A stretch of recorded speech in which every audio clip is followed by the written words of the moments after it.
natural. Okay.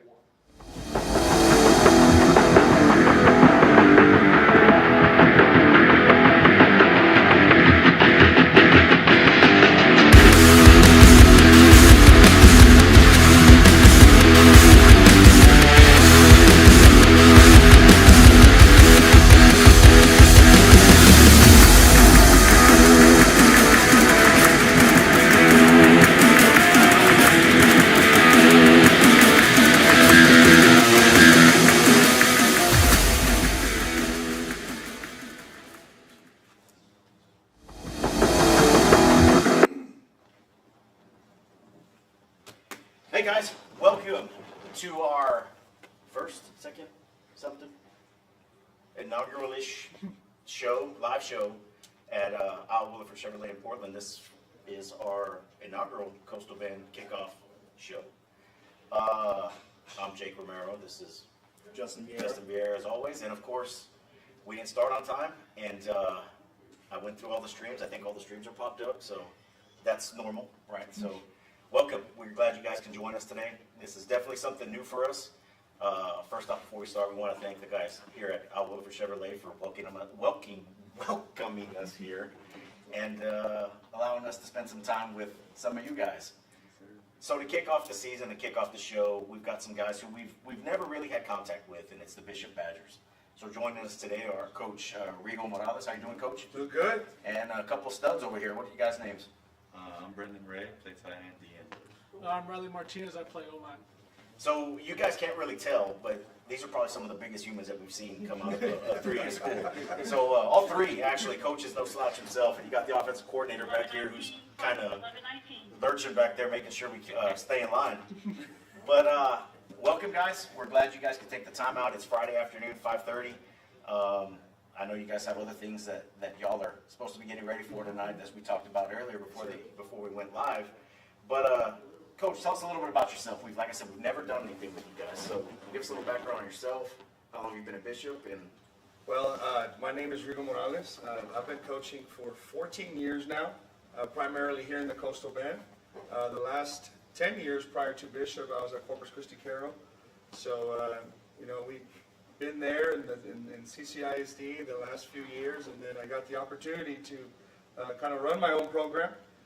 And we've been there the last 2 years, and this is our third year there. I was able to hire a lot of quality men, a lot of quality coaches that, we're able to develop guys like these, and just kind of make sure that, teach them what's good, what's bad, and all the life lessons that comes with football. So it was a great opportunity for me personally to grow as a person and also a coach. So the future is bright at Bishop. There are a lot of great things happening. We just recently had one of our bond approved.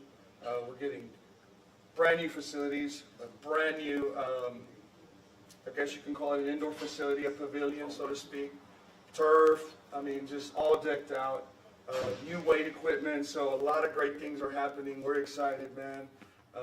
There's one day you circle, obviously it's Christmas, and then that's first Monday in August, right? Yeah. When is that first Monday in August? And so our kids have been working hard. They've been striving to, kind of make up for last year. We had a down year. These sophomores, these seniors, when they were sophomores, they tasted success. They won a district title for the first time in 20 years. And then, they won a playoff game for the first time in 20 years in Bishop. And so, last year, we're young, we're real young. And so there's only 7 seniors on this team. But at the end of the day, there's a lot of youth there that are going to be able to fill those holes, those gaps. We are dropping to 3A, but I think there's still a lot of competition in 3A, man. Our district's loaded. So, these guys are up and ready for the challenge. So, we're here, and I think we've had a great off season. So we're looking forward to it, man. so Brandon, you play tight end. You've got an offer from UTRGV right now, right? That's exciting, right? It is. What's it been like the last couple of years? Just like Coach said, first time y'all won a district title in 20 years, y'all won a playoff game, and now y'all are getting all this new stuff, Yeah. right? So it's setting you guys up for success this season and for the future, right? Yeah, it's great. It's awesome. It's sophomore year, they got there, and then it's just been upgrades from there, improvement all around. It's awesome. They've really helped us everywhere. Us, me and him, we're even better players than I could have imagined because of them. They've helped us a lot. How long have you guys been playing together? Do you guys start that big? Well, you probably didn't start that big. Y'all probably started this big, right? Yeah, well, I've been playing since I was 4. We started playing together in junior high. Yeah, I started okay. playing in 7th grade. Okay, wow, so you didn't play any youth football, anything like that, Yes, huh? sir.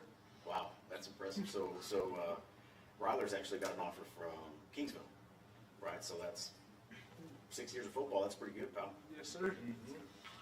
How long have y'all both been on varsity? Well, I've been on varsity since my freshman year. I've been on varsity since my freshman year too. Didn't really play. We didn't have coming out of COVID, my freshman year, we didn't have like enough for a JV team. So I was on varsity, but didn't really play. So sophomore year was like whenever I started playing. I know we're kind of backtracking on that. What was that like as an athlete during the COVID time frame? And having to adapt to that? Well, it was different. A little It was weird. strange. Yeah, it was strange. You had to play with masks and stuff like that. It was weird. I think you guys were the first school that had that showed off the little face mask plastic thing, right? That, Yeah, that kind of was going around the and coastal bend. I that was remember just, that was weird. Yeah, it was a little strange. Yeah. Yeah. Couldn't breathe, gassed you out by the Yeah. first quarter? Yeah. I know you couldn't coach or blow a whistle, man. It was hard during those times, so. How was the this past year the recruitment process been for both of y'all?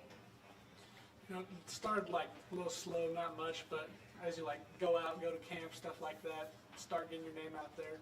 You know, it's kind of picked up a little bit, but it's been exciting so far.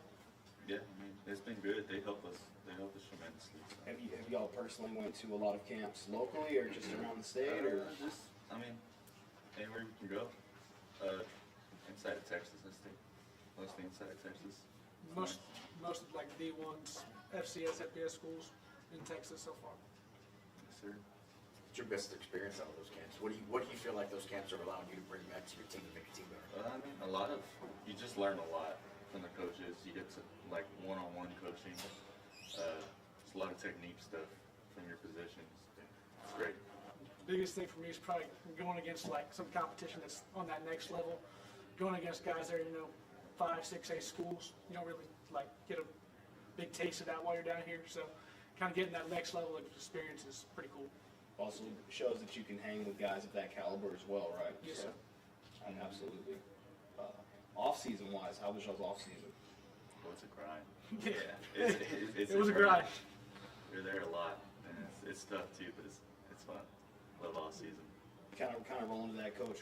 What type of philosophy did you bring to y'all's off seasons that maybe makes y'all a little bit different or helps get y'all going in the right trajectory? But like I said, we had hired a lot of quality guys, a lot of guys that have been there, done that at the collegiate level, and so we put our minds together and what's worked for you, where you've been, guys that our offensive coordinator played at UTPB. He has a lot of background there, and then we have other assistants, right, that have been other places and coached at a high level. And the main thing was creating a new identity for us. That was the main thing, and that was kind of what was pitched and pressed upon them, and make sure that we had buy-in from each and every kid. And so at that point, it just became, this is who we are, and this is what we're going to be. And like I said, the kids bought in, and we're just ready. We're fired up. We're ready, and we're excited for the season. I've always kind of looked at Bishop as like a little bit of a baseball town, right? So how was that when you came into Bishop, getting maybe some of the kids that don't always come out for football and getting that buy-in right off the bat to say, hey, we're also going to be a football school, and this is the kind of buy-in that we're trying to get out of these guys. How was that? Well, there's always a little bit of, Coach, I've never played the sport. Our thought process is always, well, let us teach you, give us a chance. And so, I mean, at that point, it's just, let's build a relationship. You talk to parents, you have an open parent meeting, and, you want to have that open communication with those parents. And, hey, we're going to take care of your son. Give us a chance. And, at that point, you create a relationship with them, and, you just trust the process, so to speak. And, at the end of the day, we understand what your main sport is, but this is where you can help the Bishop town, because from my adjustment was that you're not playing a school anymore. You're playing towns, right? And so that was different for me. Like, hey man, you're playing Raymondville, you're playing Lyford, you're playing San Diego now. Like, oh, okay. So when you think about it like that, you want to represent your town, your community. Like I said, we've had nothing but support and love from our community and our administration. So, it speaks volumes to them.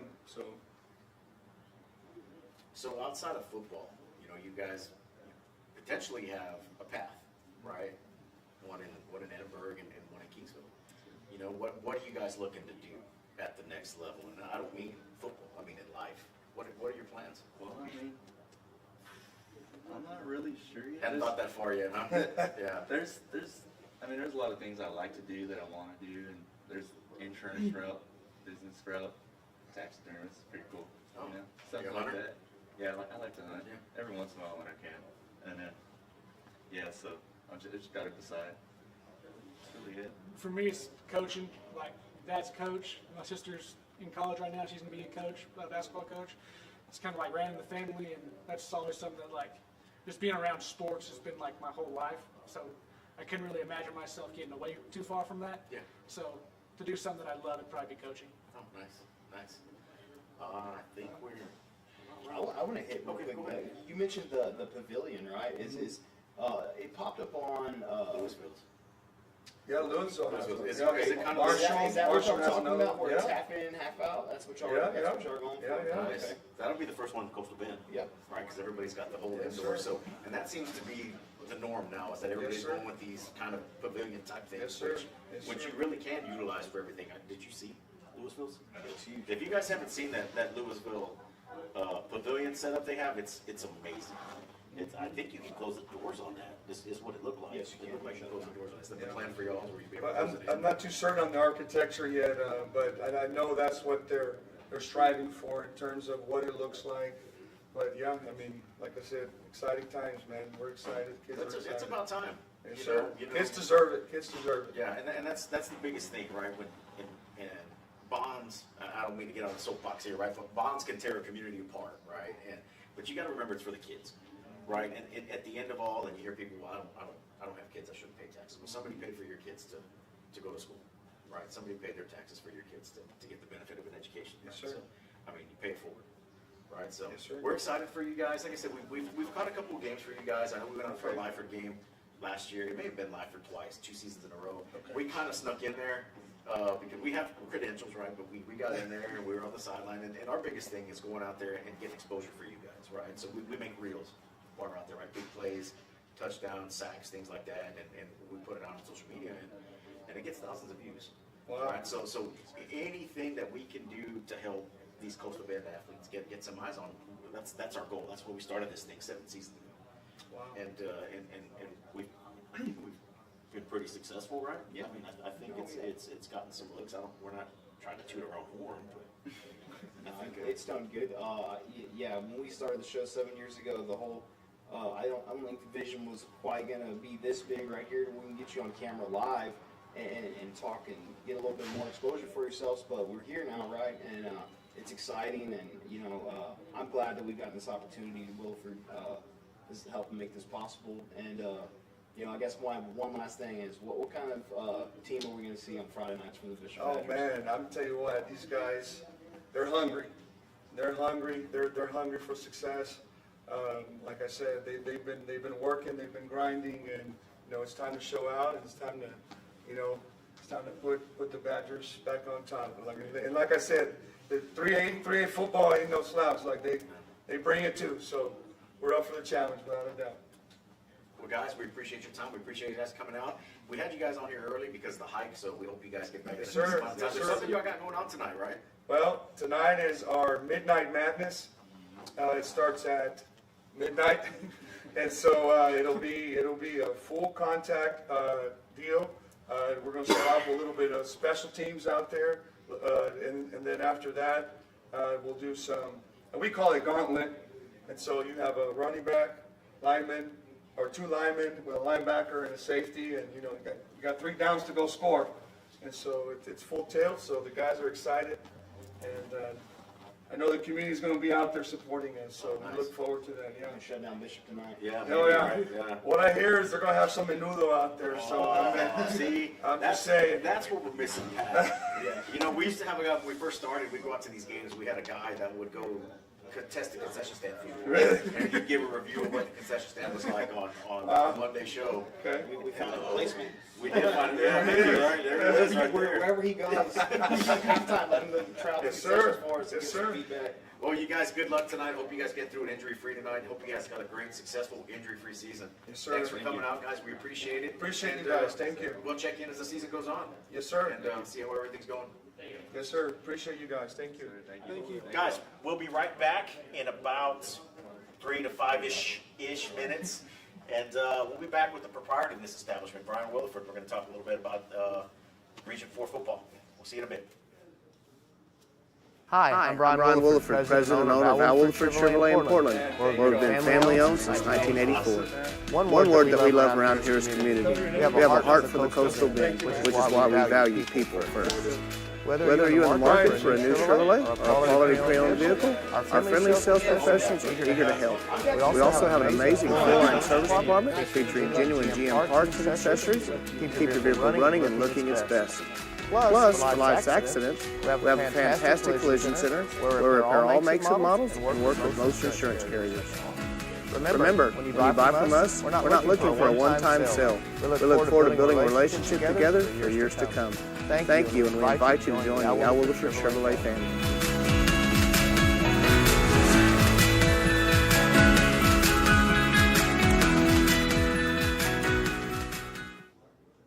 Hi, I'm Brian Williford, President and owner of Al Williford Chevrolet in Portland, where we've been family-owned since 1984. One word that we love around here is community. We have a heart for the coastal bend, which is why we value people first. Whether you're in the market for a new Chevrolet or a quality pre-owned vehicle, our friendly sales professionals are eager to help. Remember, when you buy from us, we're not looking for a one-time sale. We look forward to building a relationship together for years to come. Thank you, and we invite you to join the Al Williford Chevrolet family. Appreciate it. We'll grab a water, Jacob. Get out of your way. Yeah. Yeah, she's awesome.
It's just, yeah, it's big enough.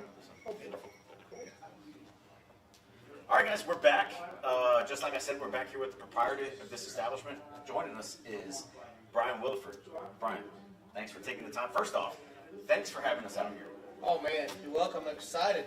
Never been called a proprietor before. You maybe think I'm special or fancy. I like using the 10-cent words. Dang, man, that's nice. No, I'm having a blast. It's great. It's kids, you can just see it. Oh my goodness, the look on their face. That's why we do this. It's all about those kids. Yeah, man. definitely. We just get to have some fun, participate. So Brian's a 1994 sitting grad. You've been, this dealership's been around, if you saw the commercial, 34 years, 44 years? We've actually celebrated our 40th year in business this year. That's right. God's good. He takes care of us, man. He's blessed us. So Brian joined us, what, 3 weeks ago, 4 weeks ago? About About a month ago on the show, kind of talking about what we were doing here, bringing the kids in and allowing us to come out here and interviewing folks. Brian is a high school football junkie, right? So we've got a little downtime between our next school. So what we're going to do right now is we're going to talk about the regions. Region 4 and the different districts that are going to potentially pose problems for our schools come playoff time. Right, so we'll start at the top, right? I mean, I'm going to let you take the reins on this one. So 5A D1, Region 4, District 13, 5A.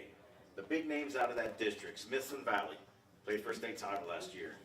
San Antonio Piper had a deep playoff run in their first or second varsity season. I guess their second. That was your second, yes. And then back down from 6A, San Antonio Wagner, who a lot of folks around this area know, back when they were in 5A, they kind of ran shop when they were that boogeyman from the north.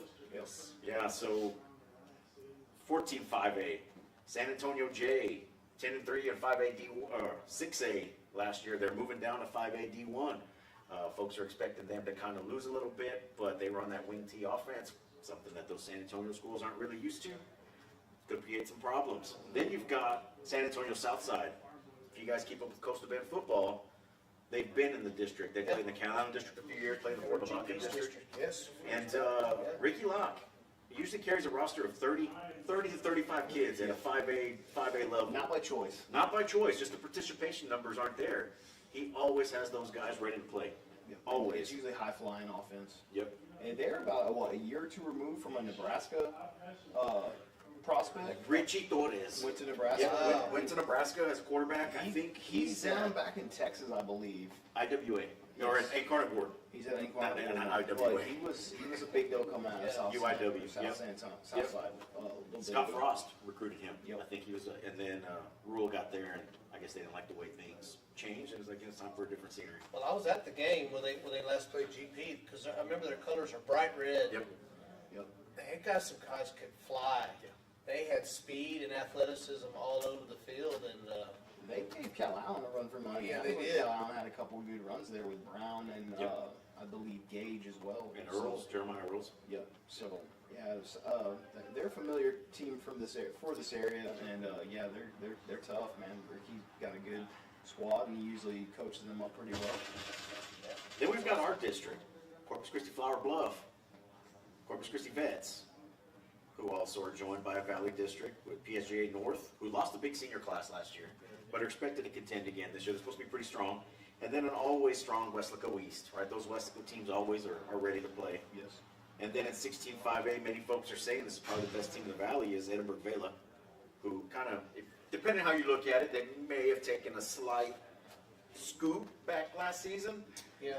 But they're supposed to be expecting a whole lot. They have a new head coach there, so that's going to be a different. I think what they did to North last year was quite a surprise. I thought that would be a lot closer game than Vela did. I mean, they were pretty impressive.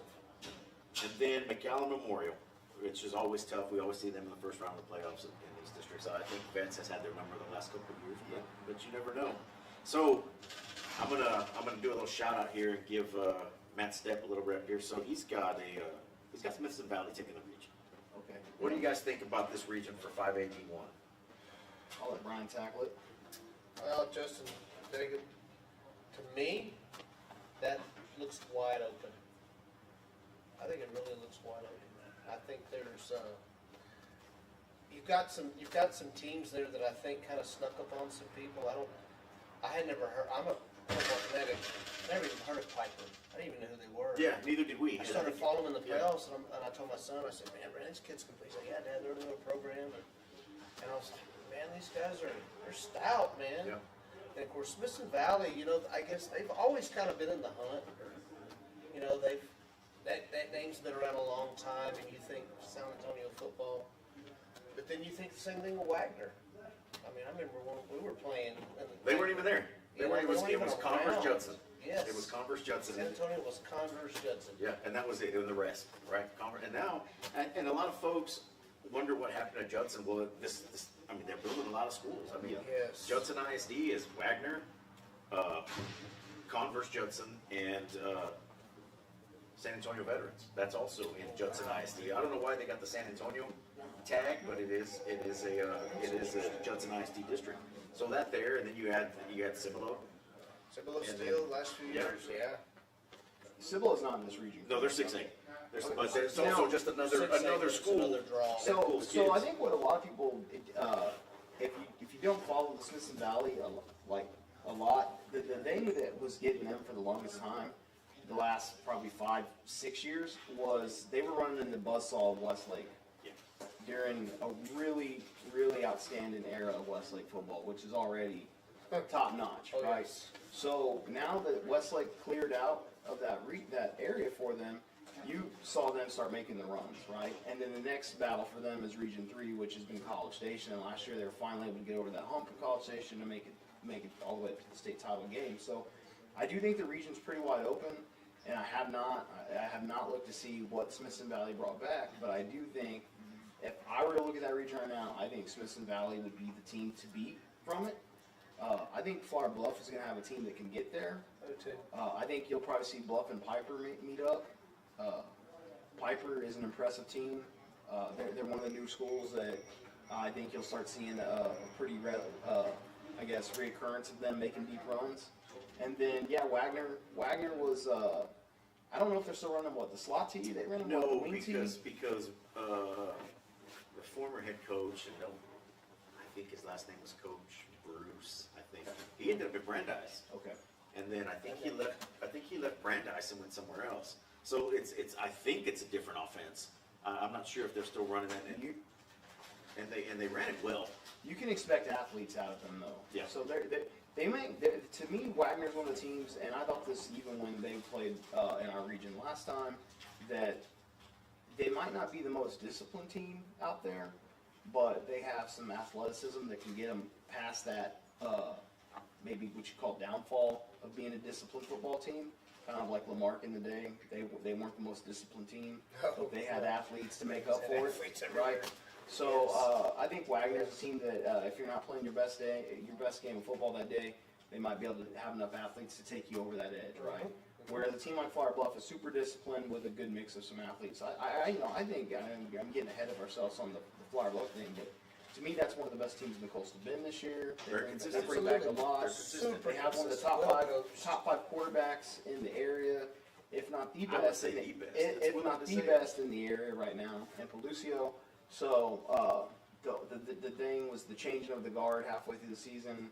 They seem to keep on going with Elwood that way, so it's going to be interesting to see what they bring back. But right now, I'm looking at that. I'm thinking Smithson Valley is going to be the team for us to try to beat to get to that Region 3 matchup, right? So it'll be an interesting run. But I believe the Smithson Valley coach, I can't think of his name off the top of my head. I want to say something with Allen, Larry Hill, I believe. He's been there for like 20, 30 years almost. And he just churns out good season. And I watched them, what year was it I went? Maybe 18, 19? I went and watched them in Westlake play the day after Thanksgiving at the Alamo Stadium. Very good Smithson Valley team, but Westlake was just, they were Westlake, right? So getting them out of their way now, and they've kind of started to show up on a lot more people's radars. Oh wow, where's this team been? Well, they've been there. It's just, they've always had that little hurdle they couldn't get over. So it'll be interesting as we get deeper into the season and whatnot. Well, they have some athletes. They actually 2 years ago, I don't know if y'all know this or not, because it's not football, but they went to state in lacrosse. I didn't even know they had a lacrosse program. Yeah, in fact, I know I'm kind of like a homer here a little bit, but Prosper actually beat them in the state championship game. So yeah, I didn't even know they had lacrosse either. Yeah, that's wild. And I know lacrosse is big in Houston.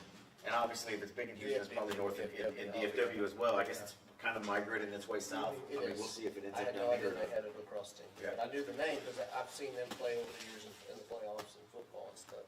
And they were always competitive, always. I'm really interested to see what this North team is gonna be made of. Okay, I wanted to talk about North a little bit. How many seniors they lose? Because I feel like that was a very heavy Well, senior class. they lost a lot. Right. Stat boy, let's pull the magazine. How many Letterman did they lose? Oh, where's the book? It's okay, Blake, you can talk. Where's the book? Where's the book? Where'd the book go? But Did I North put it in was my another office? one When of we those look in my teams- office, I may have put it in my office. North was another one of those teams that disciplined, but they had the athletes to kind of get past it. Yeah. Because as Corpus Christi Miller, they played a game of football we don't play down. No. Yeah, 2 years They played ago. a very Yep. smash mouth, get in your face game of football. And it gave Miller a little bit of fits that day. That was one of the most physical teams Oh. I've seen play. I watched them against Westlake at the Alamo Dome the year before the Miller game you're talking about. It was like the three-header, and we went, me and my brother-in-law went for the whole day. I think GP and Bluff played that night. Bluff won that one, but PSJ, the first quarter, mind you, they were going against Klubnik, they were going against Great House, a Notre Dame wide receiver, and a Clemson quarterback who started as a freshman, right? And they gave them a little bit of a problem in that first quarter, and then Westlake Westlake them. But the very next year, when those same kids that had gotten beaten in Alamo Dome were churning, and they played that Miller team, I wholeheartedly went into that game thinking that, looked at both sides and thought that, North obviously had a really big front on both sides of the Huge ball. offensive line. But I just thought Miller was going to be able to have the athletes to beat him with the passing game, and the weather wasn't the greatest for him, so it kind of took away some of that passing element, and North absolutely manhandled them up front and left me shocked. Wasn't it? And And they had a then really good running back too, that number 21. He's been starting since like a freshman or something like from that. North, Yeah.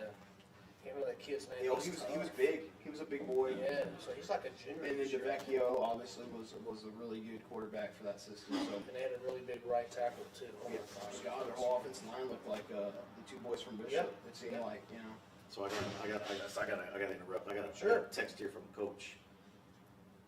Brandon, if you're watching this later, you need to commit somewhere sooner or later. That's all I'm saying. I was told, tell him to commit. He needs to commit. That's it. We're plugged in, guys. We're plugged in. We know people. What can I say? There you go. Right. What we get out of that? PSG North is returning 12 players total. 5 on offense and 7 on defense are starters. Well, I that's can guarantee there was about 20 last year that were returning versus 12 this year. Yeah, they had a very I- senior rated team, yes. And they had a great game down in the valley against Bella 2 years back. I was at that one. It was dogfight. I That was watched it. that. Wasn't that That- 28-21? it was a close Yes. one. Yeah, I was And gonna. both Yeah. teams I watched that game. undefeated. I covered Bella the whole season going to that game. I watched it on Texan Live. It was crazy. I don't think anyone saw Brownsville Vets knocking off North the way they did in the playoffs last year, because I was completely shocked when I was tuned into that game. My bracket didn't They have that. played the same game of football Yeah. that North did, and they punched him in the mouth. And in fact, I think North probably came into that game a little high, a little high-headed on that one. They had a lot of, they heard it for 2 years straight that was the team, right? The whole valley Yeah. talked about that team. They had the You slot either taste loved them, devil. or you didn't like them down there. They truly were the bad boys of the valley, and Silver and black. yeah. Yeah, They the would like Raiders, that. man. They looked. That nickname. Yeah. Bad Boys of the Oh, they Valley. loved it. They loved. They had Yeah. TikToks and everything. They had their own clothing line. Yeah. For real. They had their Wow. own. They had That's they crazy. had their own apparel. Some of the athletes on that team had. They would do commercials in the off season for DeVecchio and them. And what was the quarterback? Mauricio. Aparicio. Yeah, he was one of the main ones in the little TikTok commercials of their off season line, selling their shorts and shirts. Oh, man. It was neat, man. It's nowadays generation of kids taking advantage of tools given to them. Yeah. So Yeah. it's cool. Yeah, definitely. I'm gonna right out the gate based on what they're doing. What does Smithson Valley bring back? Since you're there, we'll look at that. But I'm kind of leaning with you with Smithson Valley. It's tough. They lost the coach, right? He's down here in Cal Island now. One of the defensive coordinators who's down here. They didn't lose the man though. They know they did not lose the man, but they say that defensive coordinator is pretty good. Puts those guys in open spaces and allows them to I'm push. sure that coach has been there so long. Smithson Valley He's gonna get it returners, 3 on offense, 5 on defense. Wow. How many Lettermen coming back? 42. Oh, good. They got experience. I mean, they got a lot of guys that touch the field, so. And Yeah. they showed it in the state semifinal against Brownsville Vets. Oh yeah. They showed, Yeah. hey, we're used to being here. Who Yeah. beat them at state this year? Who was that? 5A D1, DeSoto? No, DeSoto, Soto 6A? Soto 6A. Who was 5A? Was it, 5AD2 was PNG and SOC. PNG and SOC, yes. So 5AD1 had to have been. man, Anna was 4A. No, Anna was 4A. He's looking, Blake will look. But let's move on to 5AD2 right now. Blake will get back with us on that one. So the big players at 5AD2, Region 4. A 13-5A. This is a stacked district right here. Alamo Heights, Bernie, San Antonio Vets Memorial, Judson ISD, and Kerrville Tivey's kind of popping their head up. They're coming back again. in. They're coming Yeah. back into that. And then you got 14-5A, which is us, which is weird, right? Because we're usually considered the Valley District. We're the second district from the top. Big names coming out of that, Miller and GP. And then 15-5A, you got Alice going down south, who are going to be the Road Warriors. We'll have J.R. Castellano on tomorrow with some of the Alice kids, and we can ask him about the stadium project and if they're going to have to play all their games on the road or what's happening with that. And then Mission Vets, who's always a tough team coming out of the Valley, Always. very well coached team. And then you got 16-5A down there, which is a lot of McAllen schools, I think, if I remember right. Right now, Steps pick Miller over Bernie, region finals. I saw that. Wow. Yeah, Okay. so pretty wild. So Alamo Heights was the #1 athlete in the country Yeah, Michael That kid. Terry. right now in Michael Terry, Oh, and he's gosh. been a nightmare for GP the last 2 seasons. Three. Is it 3? Lightning, man. Yeah, well, you know, it has been the last 2. It feels like 3. God. It feels like it, yeah. He was a dude that when we went and watched them play the very first time in the playoffs, immediately in warm-ups, right, you automatically saw him and thought, wow, this kid's Special. he's special, right? Yes. But he hadn't hit the radar yet of breaking onto the national scene like he is right now. Damone, our plug in San Antonio, had always talked to me about Michael Terry since he was a freshman, saying he was going to be one of the next big things coming out of San Antonio. Clearly he is right now, right? Quarterback, receiver, running back, whatever, you pick the poison, right? And that's what they've done with him. And yeah, that's been, the last couple of years, Portland's had a really good squad. It's just getting over one athlete like that. And it's interesting to see an athlete at that level of football be able to dominate a game the way he does, because most of the time you'll see an athlete like Terry Bussey, for example, one player, you could have an average team around him and he can make a deep run and win you a state title. But and I'm not saying Alamo Heights is an average team, because they're not. They're a very well coached team. They've always been traditionally a powerhouse in their own right. But you add that mixed with a kid like Michael Terry, and it's a tough combo to beat, right? Now, Bert. Yeah. You know who he reminds me of, Justin? I know this is big shoes, but I haven't seen a receiver. You know, you see running backs and quarterbacks kind of take over games.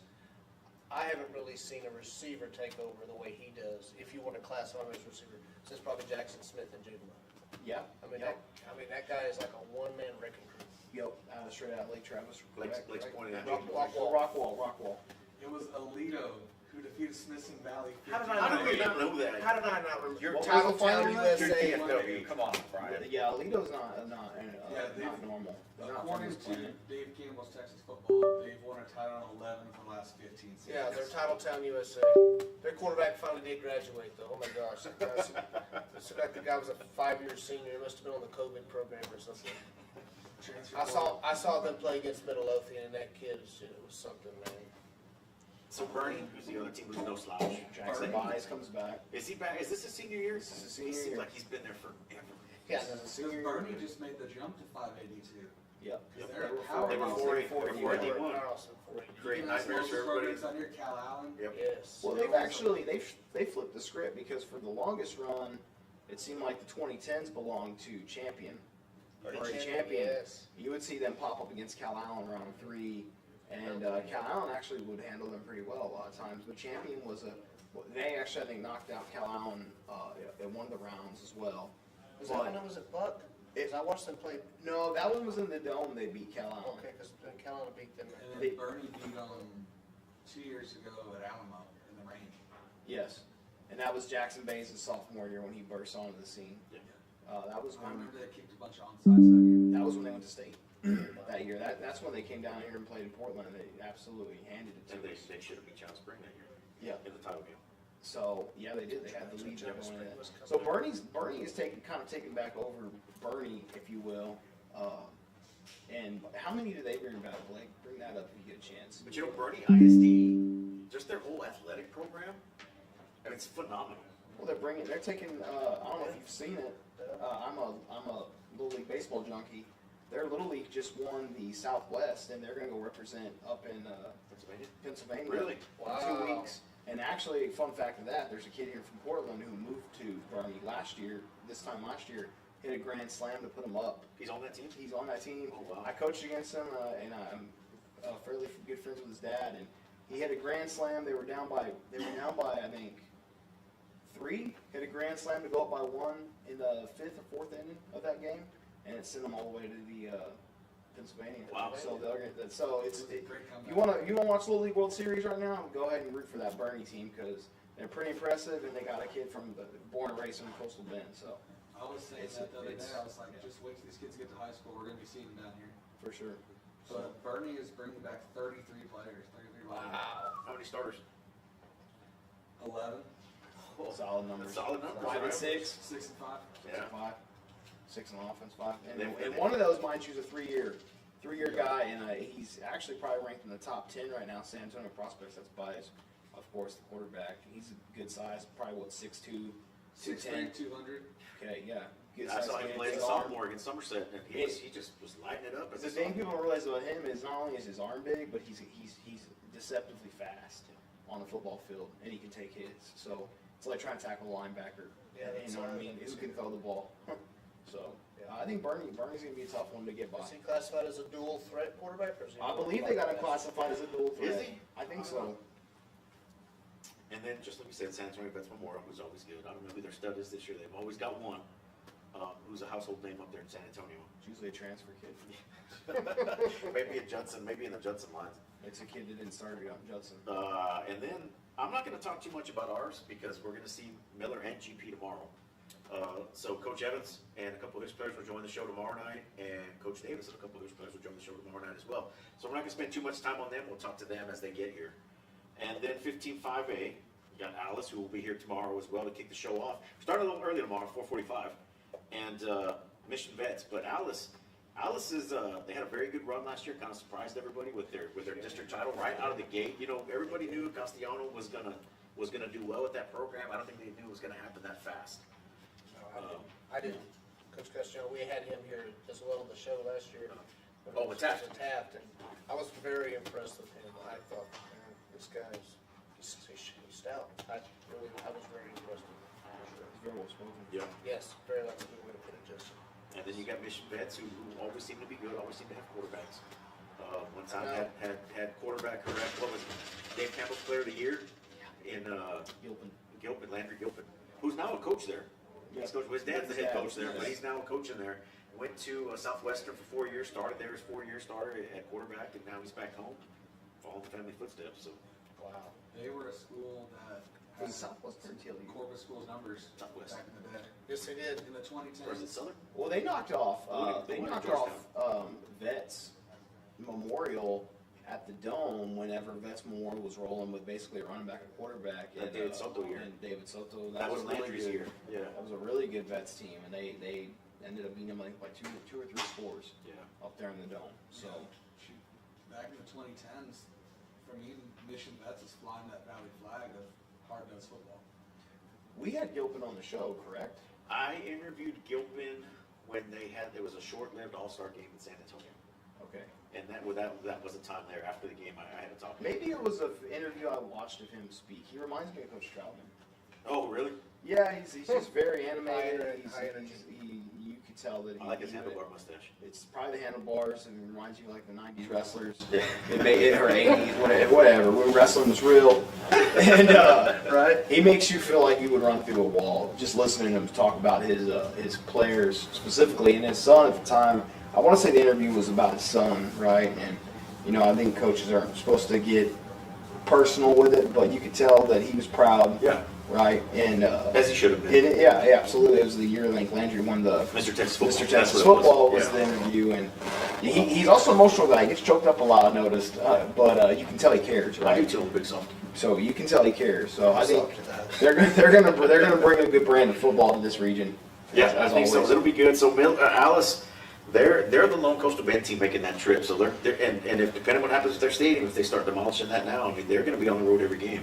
I mean every opponent is down 281. It's Sharyland, Mission Vets, and Roma, 5-team district. So I mean half the time they're going on the road. So they got a lot. I don't remember who their preseason schedule is, but they've got a pretty deep preseason schedule. 6 games on They put district. Cal on the schedule. I think it's week 3 or week 2. It's It's early. It's early. Yeah, it's early. I'm pretty sure the Callanites are kind of chomping at the bit to get that game back from I know I'm last gonna year. sound old school, guys, but I just love it. So I actually grew up early part of my years in elementary years in Alice. Okay. I went to Hillcrest Elementary, so I love that old stadium.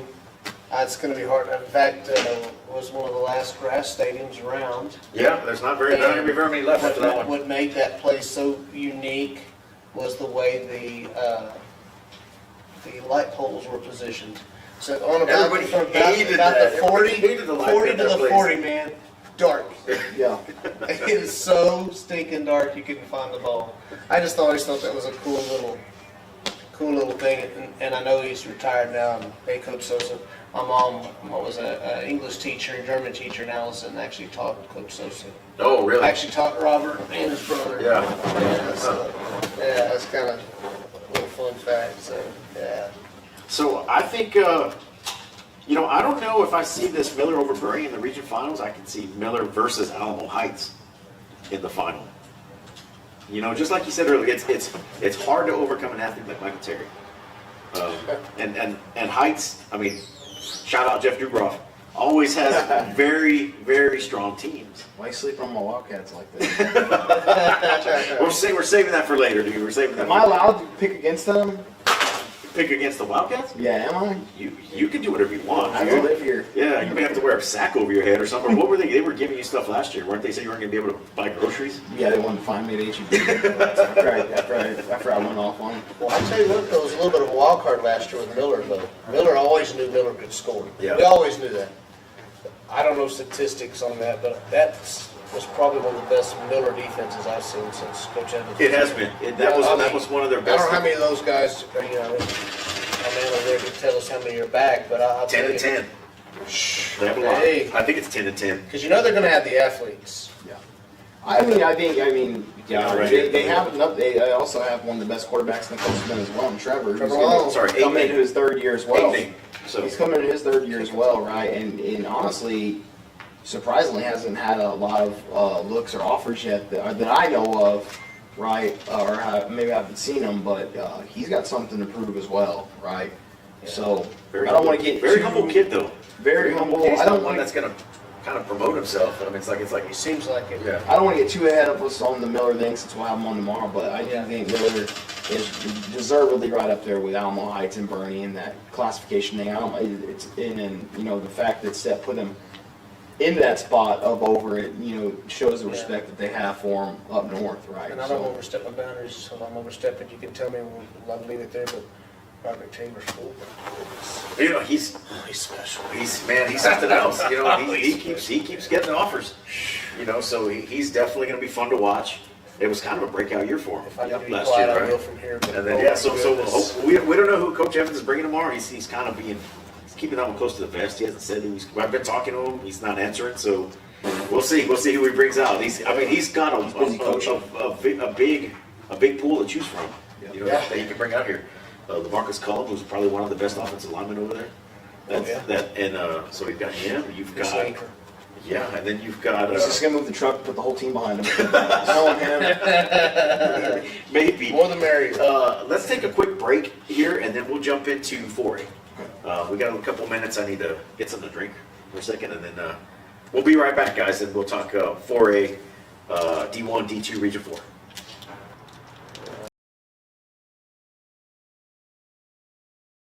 Hi, I'm Brian Williford, president and owner of Al Williford Chevrolet in Portland, where we've been family-owned since 1984. One word that we love around here is community. We have a heart for the Coastal Bend, which is why we value people first. Whether you're in the market for a new Chevrolet or a quality pre-owned vehicle, our friendly sales professionals are eager to help. We also have an amazing full-line service department featuring genuine GM parts and accessories to keep your vehicle running and looking its best.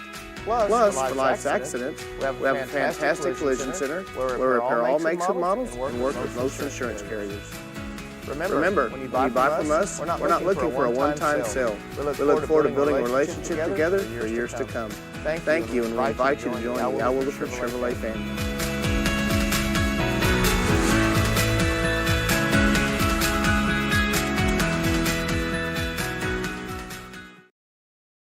Hi, I'm Brian Williford, President and owner of Al Williford Chevrolet in Portland, where we've been family-owned since 1984. One word that we love around here is community. We have a heart for the Coastal Bend, which is why we value people first.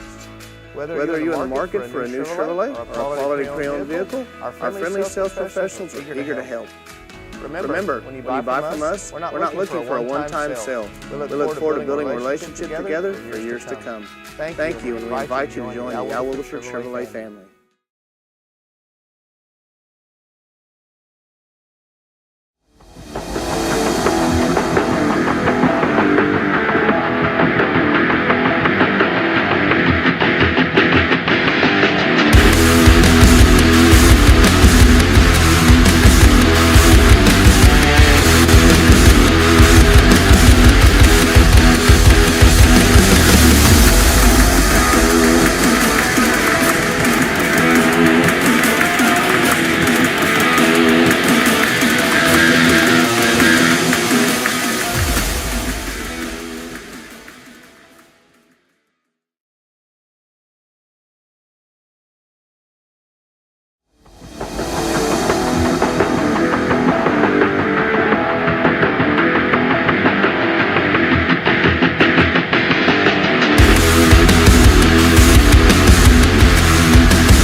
Hey guys, thanks for hanging out and waiting for us to come back.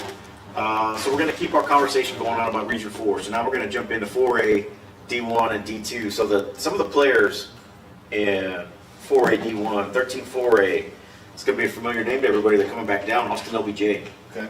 So they're ranked number 9 preseason in state right now, and rightfully so. Right, that district is an Austin ISD district, so you're seeing a lot of the inner city Austin schools that are in that district. So the cream of the crop in that district is going to be LBJ. 14 4A, another familiar name, San Antonio Davenport, Okay. Which again everybody gets this San Antonio moniker. They're actually Comal. They're New Braunfels. They're closer to the Canyon Lake, Comal area. I think they're Comal ISD. They're closer to Canyon ISD than they are San Antonio ISD eyeball. And they're the regional champ, and they're ranked at number 6 right now. And then you've got, just like we mentioned earlier, Coy Detmer or Somerset Bulldogs in that district as well. So that's going to be a knockout drag-out fight for a district championship there. And then, arguably, what I think is probably the toughest district in 4A is 15 4A. Bay City, number 10, El Campo, number 11, Port Lavaca, 25, and Lavernia, number 24.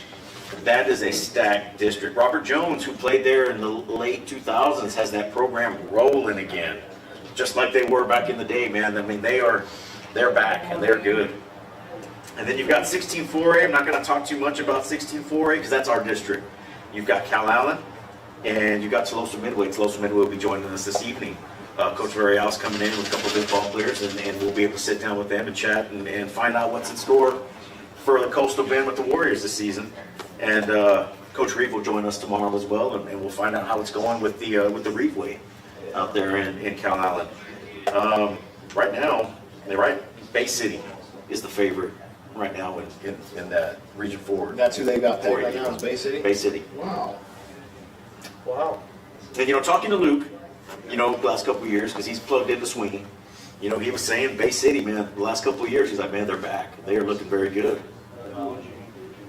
The I haven't last kept up, they've kind of fell off the. They did. They always had athletes, but they kind of just fell off. Well, you know, the radar, because I right guess. there is Tidehaven, and it's Ganado, and it's, so there's a whole little area right you have there. Columbia in that area Yeah. as well. Sweeney's in that area as well.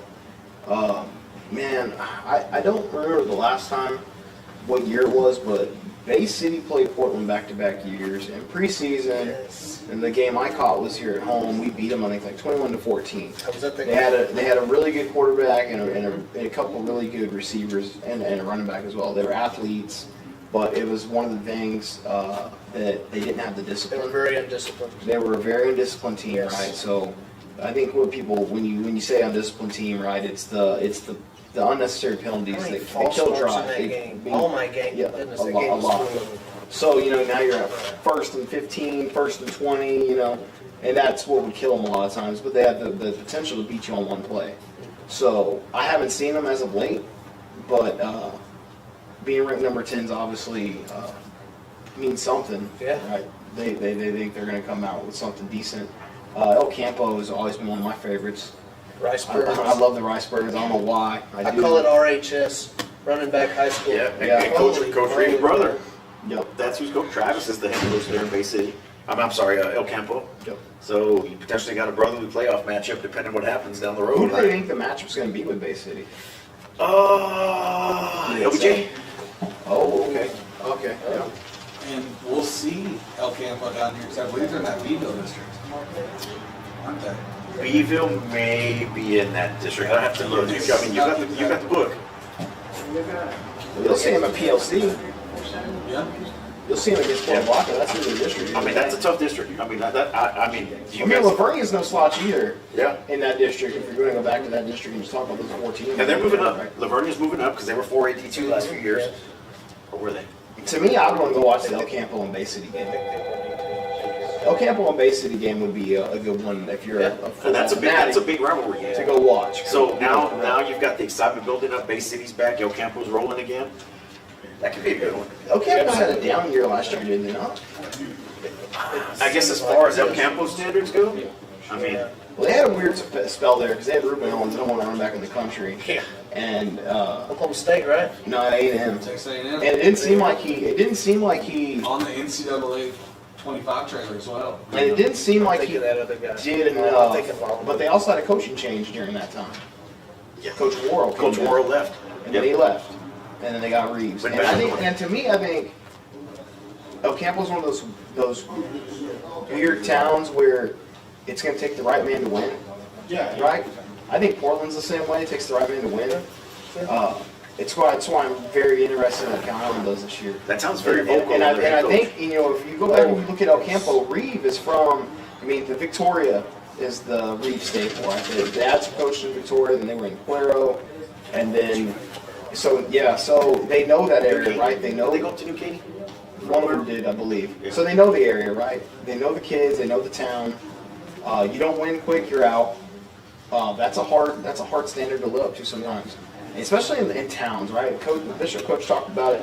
You're now coaching a town, not just a team, right? And you're playing towns, not teams. That's right. And when you think about that, you're talking about that the whole town is at the game, right? Those stadiums are packed, you know, and it means something, right? If you're from El Campo and you're playing Bay City, that's bragging rights for the whole year, you know. So that's going to be a interesting little district to follow right That there is. with Bay City and El Campo. Yep. That's one that's going to be circled on my list of teams to keep up with. There's a lot of hot matchups in that district just outside of the Bay City El Campo. The whole area. Yeah. The whole area is just enamored with football. And Beeville is in that district. they are in that district. Really? That's going to be something to see the new post-Sosa era. Yep. Yeah. How's Beeville going to come out after having a successful year beating Cal Allen in the playoffs? Former GP guy leading that program now, right? Omri? Yes. Yep. Yeah, that's right. That's another one of Davis's disciples. Yep. Yeah, those guys are You getting were head right with coaching jobs. Campo Right. down here 6-6. Yeah. Oh, what, 6-6 last year? They were 6-6. I was saying, it seemed like they were going to Played 12 games. But see, they're a team that goes 6-6, but then they'll shock you and beat you. Yeah. You know what I mean? Like, you gotta play good football against them. You do. You have to. And you got the equalizer in there too in Port Lavaca, man. We're not talking about Portland Lavaca enough in that either. Oh, I know, and I They run think, that nasty, I think stinking everybody's kind of triple sleeping option. on Port Lavaca, you know? I mean, we haven't seen that big name come out of Port Okay, Lavaca say it real since quick. What kind of offense they run? Flex on. What do they run? triple option. There we go. The longest time, Jake would always get confused with PLC and be like, "Look, what team?" Triple option. No, They were triple option. So, you made me lose my chain of thought. So Very since- similar like Nevada used to run with Kaepernick. So when Steve Johnson left, we haven't really heard of that household name running back coming out of Port Lavaca. So he's got a big old fullback. And Jarius Stewart, the quarterback. We haven't had those two names, like that type of name, pop up out of there in a while. Yep. And they're just doing it with an everyman worker attitude, right? So They're a hard head lunch pill. Yep. Yep. So it's going to be interesting to see that district unfold as the season goes. We haven't picked out our games for the season yet, so who knows? Still haven't done it. We still haven't done it. We could be on the radar, Pretty on point. right? I know, right? And I still go back to, was it 2 years ago? They were what, 4-7, went fourth round? Oh, PLC. Yeah. Yeah. I mean, You never know, right? you just don't know, The man. thing about PLC, I talk about when I talk to my buddies when we play for, you talk about your playing times, right? We always say, if anyone asks you, hey, who's the hardest team you ever played against? I will tell you straight up, Port Lavaca, just tough. It was a straight 48-minute grind with those dudes, and it just never stopped until the last play of the game. Like they wear you down. They're physical, they're mean, they're tough. I mean, that's just like the town in itself seems pretty physical and mean, So. And the thing is about that offense, I mean, you think of a running-based offense, and they're going to round the clock. They can score as fast as lightning. Oh, Remember when they went back and forth with Miller? 70-something. That year? Yeah. Just boom, 77 boom, to 7. boom. It was a track meet, remember? Yeah. So, yeah, I mean, these guys, they can score, and they can score fast. They but did can, with Portland. What? A year or two ago, they had like some barn burner over Oh, there. yeah, Portland had what, 4 onside kicks in a Yes, row? they had to have 4 onside kicks in a row. More easy, they still almost Just pulled said that off. last year. Yep. That was it took a fumble recovery. They don't stop with PLC. It really don't. And the crazy thing is they do have the one play capability. to throw it, they got that one. Oh, they'll throw it like 6 times in the whole season, and it's a touchdown every time. But seriously, that triple option they run, like, God, man, it seems it's just like 6 yards, 8 yards, 70 yards. And you know, as a defense, you're like, come on, damn. I mean, it's assignment football, and it's hard to. It's hard. If you really think about it, it's hard to prepare kids in 1 week for that offense. And you're talking about 15, 16, 17, 18-year-old kids trying to learn that. You play 10 games and 9 of them you prepare for the spread or some variant. Yes, yeah. And then you got this 1 week, okay, we get to unstew everything we've learned all season. Yep, forget it. Prepare for the triple option. I know. So Region 4 looks like it's going to be pretty fun in 4AD1. It looks like it's going to be very, very fun district or region. And it's be interesting to see what happens, with injuries and whatnot that happen throughout the season. Grades. One of the things A lot of classifications for PLC was they were able to position our bye week before then. Oh, So nice. got You get 2 weeks. 2 weeks. It was Yeah. still. And you need that. You need Yeah. that. You need that extra time and to get ready for it, especially if you want to win that ball game. Well, something that stands out to that place, I don't know if I haven't been in it in a few years, Justin and Jacob. They were similar to Cuero. That one section of the Of the visitor side. side was for home people. I had never known that. They still have that. Is it still Yes, like it's still that? like that. So Cuero's like that. we went to go watch them and Alice play. Remember one of the first years we started this, and I hadn't known that. Justin told me that. He's like, man, they've got a section on the visitor side that the home They have a people cool sit on. stadium, by the way. It is. Yeah, It's like a semi bowl. It's almost like a bowl. Yeah, the way they shaped it. You still drive over the curve though, the park, Yeah. Yes. off the highway. Yes. I always thought that was crazy. Yeah. That was a good Alice team, by the way. That was a very good house. A lot of good athletes on that team. And yeah, we'll get into that later. But yeah, so it's going to be fun. It's going to be a fun district or fun region in 4AD1. We've got a couple more minutes left before our next team, so let's go ahead and knock out 4AD2. All right, so the big names, and we kind of talked about this offline earlier. 13-4A, Wimberley checks in at number 5. Cody Stover. Cody Third Stover year. and friends, yep. 30 years. Yep. Unreal. Then you got Lago Vista, who's always a strong team. They're coming in ranked number 25. 14-4A, there wasn't really any teams that I thought could be a player. I did circle Divine because they got a cool nickname, the War Horses. It's pretty cool. They do. It's pretty cool, right? And so then you jump down to our district, 15-4A, which is a pretty tough district in 4A. It's Cuero, who's coming in at 12, Sinton coming in at 10, and Eagleside, who's not ranked, but has come off 2 very solid seasons. Yes. Now, they do lose a lot, but we'll talk to Coach Crispin later this afternoon, or this evening, and he'll kind of go into depth on what they've got coming back. And then you've got 16-4A. The biggest one that I think people are overlooking in the district, everybody's talking about Kingsville. It's a 14 district. Print the t-shirts. Right, print the t-shirts. They're all going to the playoffs. Right, go ahead and do it now. Start selling the tickets, do all that, print the playoff t-shirts. You know, they've got them as a hipster pick right now to kind of make some noise in this region. But I think a lot of people are overlooking Tony Villarreal of Port Isabel. It's Harpins. I haven't thought about that name Yep. in a while. I know Yep. there for a while they had a heck of a run. They ran a variant of the triple option. They run the They're slot team.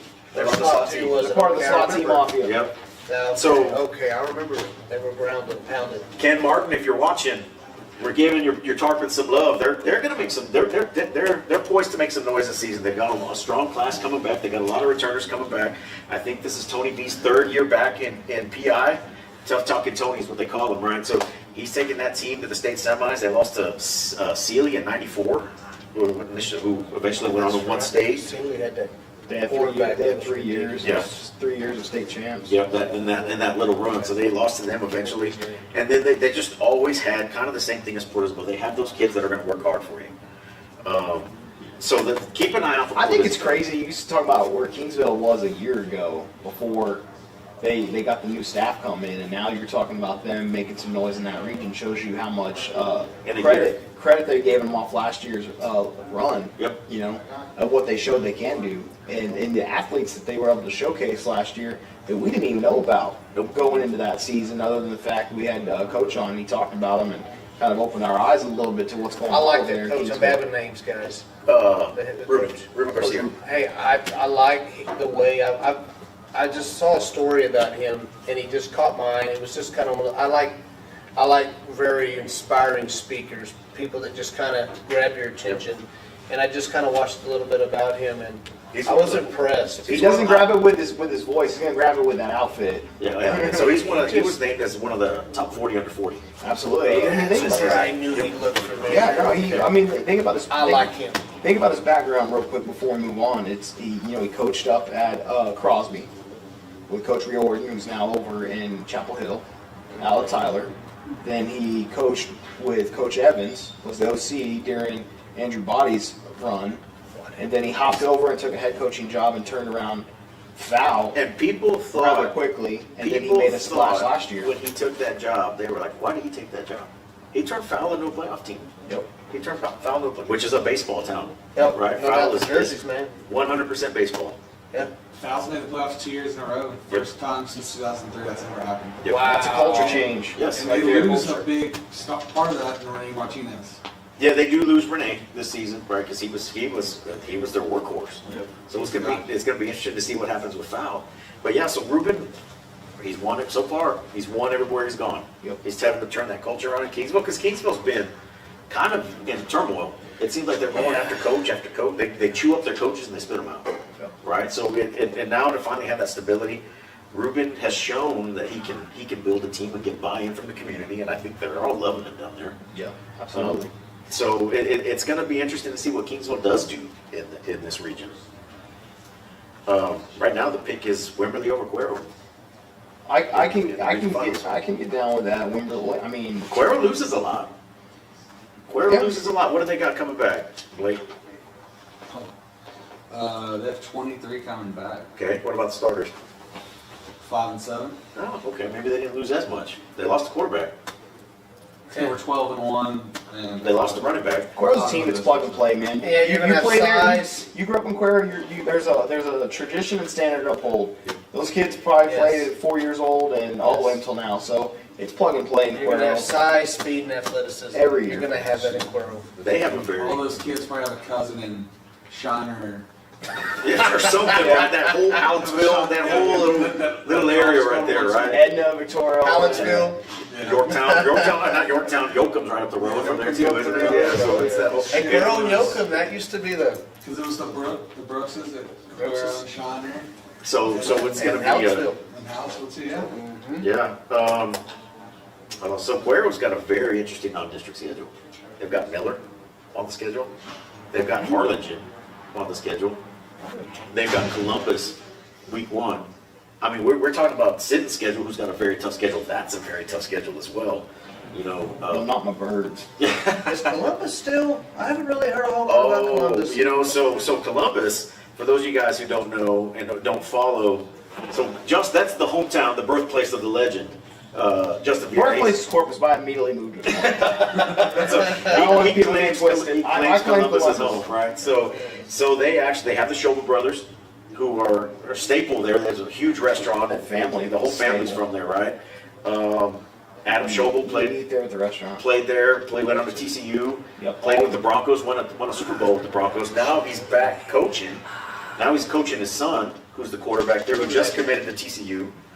He's as the other. He was committed to Oklahoma State. Then we actually Baylor, Oklahoma State. Now he's went to TCU because TCU finally opened Is up the the offer. other- And his uncle and his dad both played at TCU along with their cousin as well. Is So the other Schobel on the team? Is that his son or is that his nephew? that's his nephew. This is his brother's son. Yeah, it's Okay. it's either Bo's.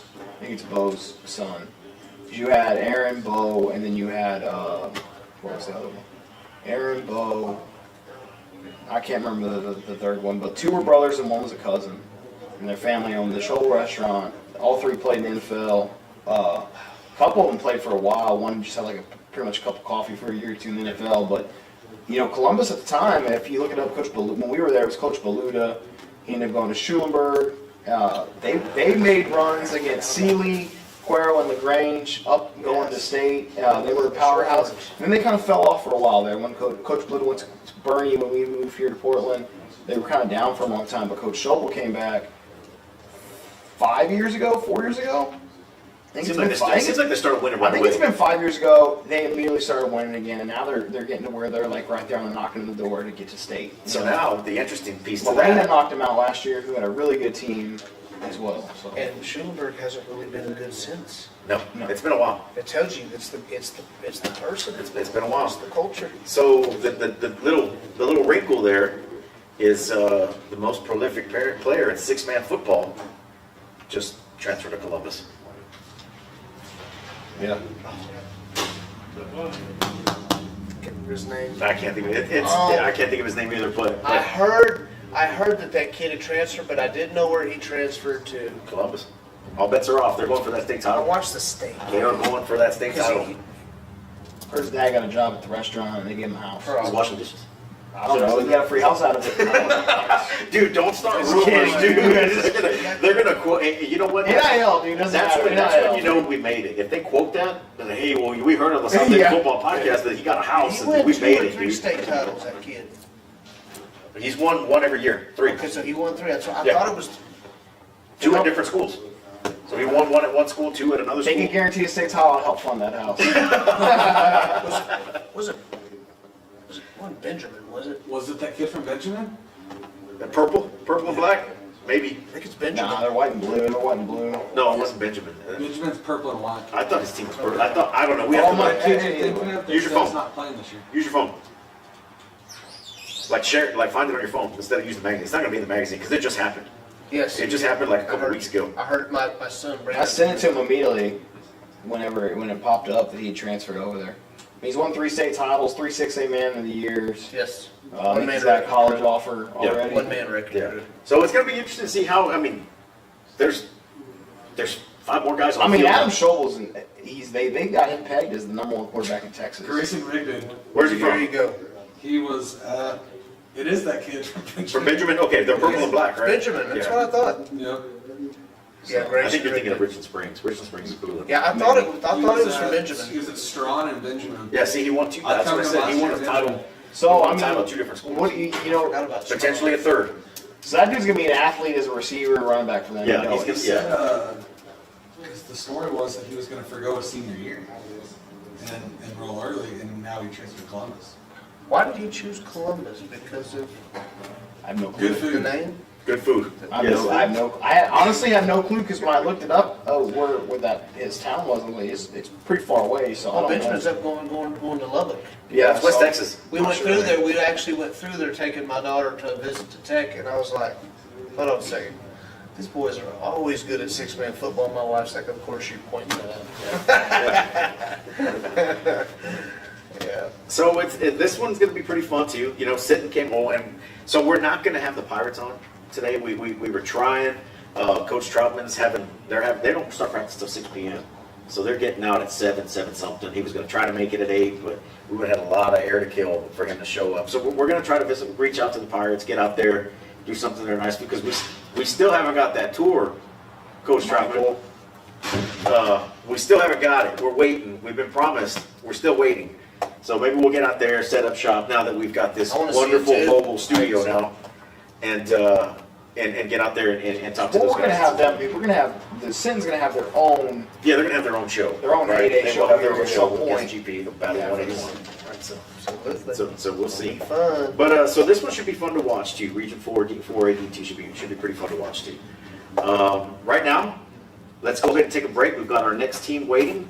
We'll be back in a couple minutes with the Owls of Mighty Odom. All right.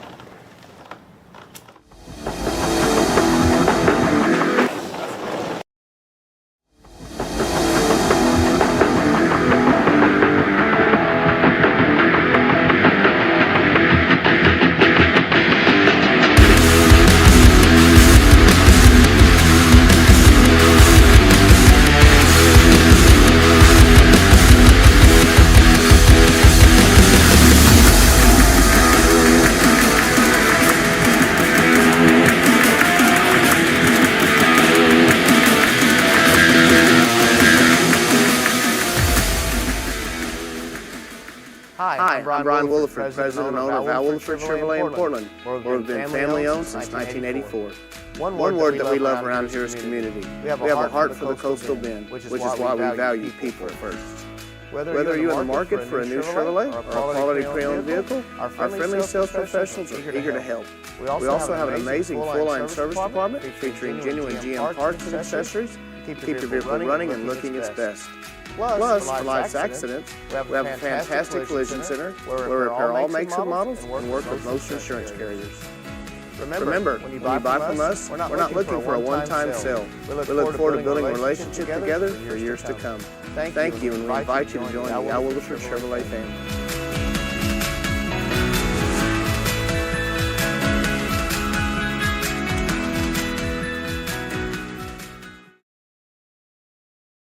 Hi, I'm Brian Williford, president and owner of Al Williford Chevrolet in Portland, where we've been family-owned since 1984. One word that we love around here is community. We have a heart for the coastal bend, which is why we value people first. Whether you're in the market for a new Chevrolet or a quality pre-owned vehicle, our friendly sales professionals are eager to help.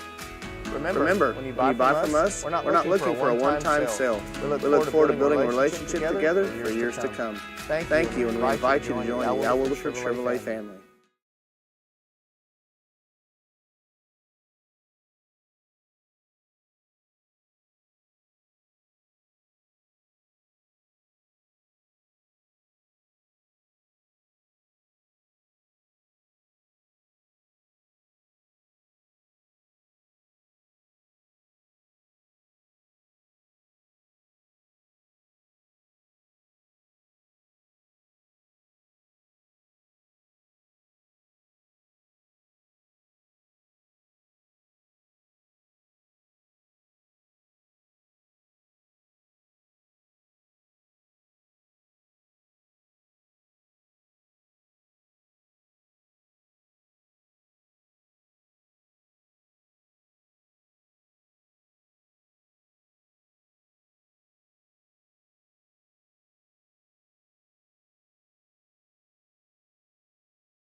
All right, guys, welcome back.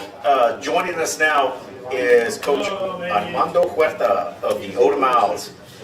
Coach, thank you for taking the time coming out today. I know you guys got a busy day today. We'll kind of get that in a little bit, but who's here with you? Who's accompanying you So today? we got our three captains. I've got Albert Gonzalez, I got Kyle Winchell, I've got Jamison Collins. Welcome, guys. Appreciate you guys coming out. Thank you. As most of you guys know, if you guys follow the show, if you've been following the show for the last 7 years, I'm an Odom guy, right? We know Justin's the GP guy. He'll have his time tomorrow, right? This is my time today, right? So I'm an Odom guy. I don't try to hide that. So I know a lot of these kids here, especially the guy over here looks like Mexican OT. Right? You get that a lot, dude? Yeah, I knew it, dude. You should do that for Halloween. So the Owls are coming off a 8-3 season, coming off a 1-9 season the year before, coming off an 11-1 district championship the year before, right? So as players, you know, I'm just going to jump right in. What was that like, coming from this high to this low to coming back up again? You know, what was the thing that you guys learned out of that? Well, like, I would say the most is just we got a humbling experience with it. Like, as you say, my freshman year, they were 11-0. So our expectation was already up there. But next season, my first year on varsity, we don't do so good. And it's a humbling experience, and it makes you want it more. Like, it makes you want to push everybody more and get back up to the top dog. So I would say that's the biggest thing, is just, and then the atmosphere changed a lot. Now, as players, do you think you need a season like that? You know, because Odom, you know, every time I mention Odom, we were in Brownsville last week. I talked to their coach last week, Tino Vidal, and I mentioned that was from Odom. He's like, oh, they're a very strong program. You know, they're always around. Now, do you think you need that every now and then? Do you think you need that humbling to be a better program? I would say, like, you don't wish it on, like, your program. Of course not. You never want a 1-9 season. You never do. But it happens sometimes, and I would say it's probably for the best, because we got to humble. I mean, before we were always known, we were being hunted. So then this past season, we had to do the hunting and go after and tell them that we're still Odom. We still take over. Jameson, you're relatively new to the program, right? You got here a couple years ago.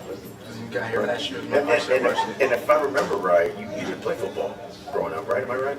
I did not. I actually started my freshman year. Yeah, that was your first year ever playing, right? My first year ever playing with pads on. So what was that experience like? It was a new experience. Getting to look up to all those seniors my freshman year, getting to see how they played 11-0, you know, going in a good playoff run, winning district undefeated, and then the next year it was kind of like a hard reset.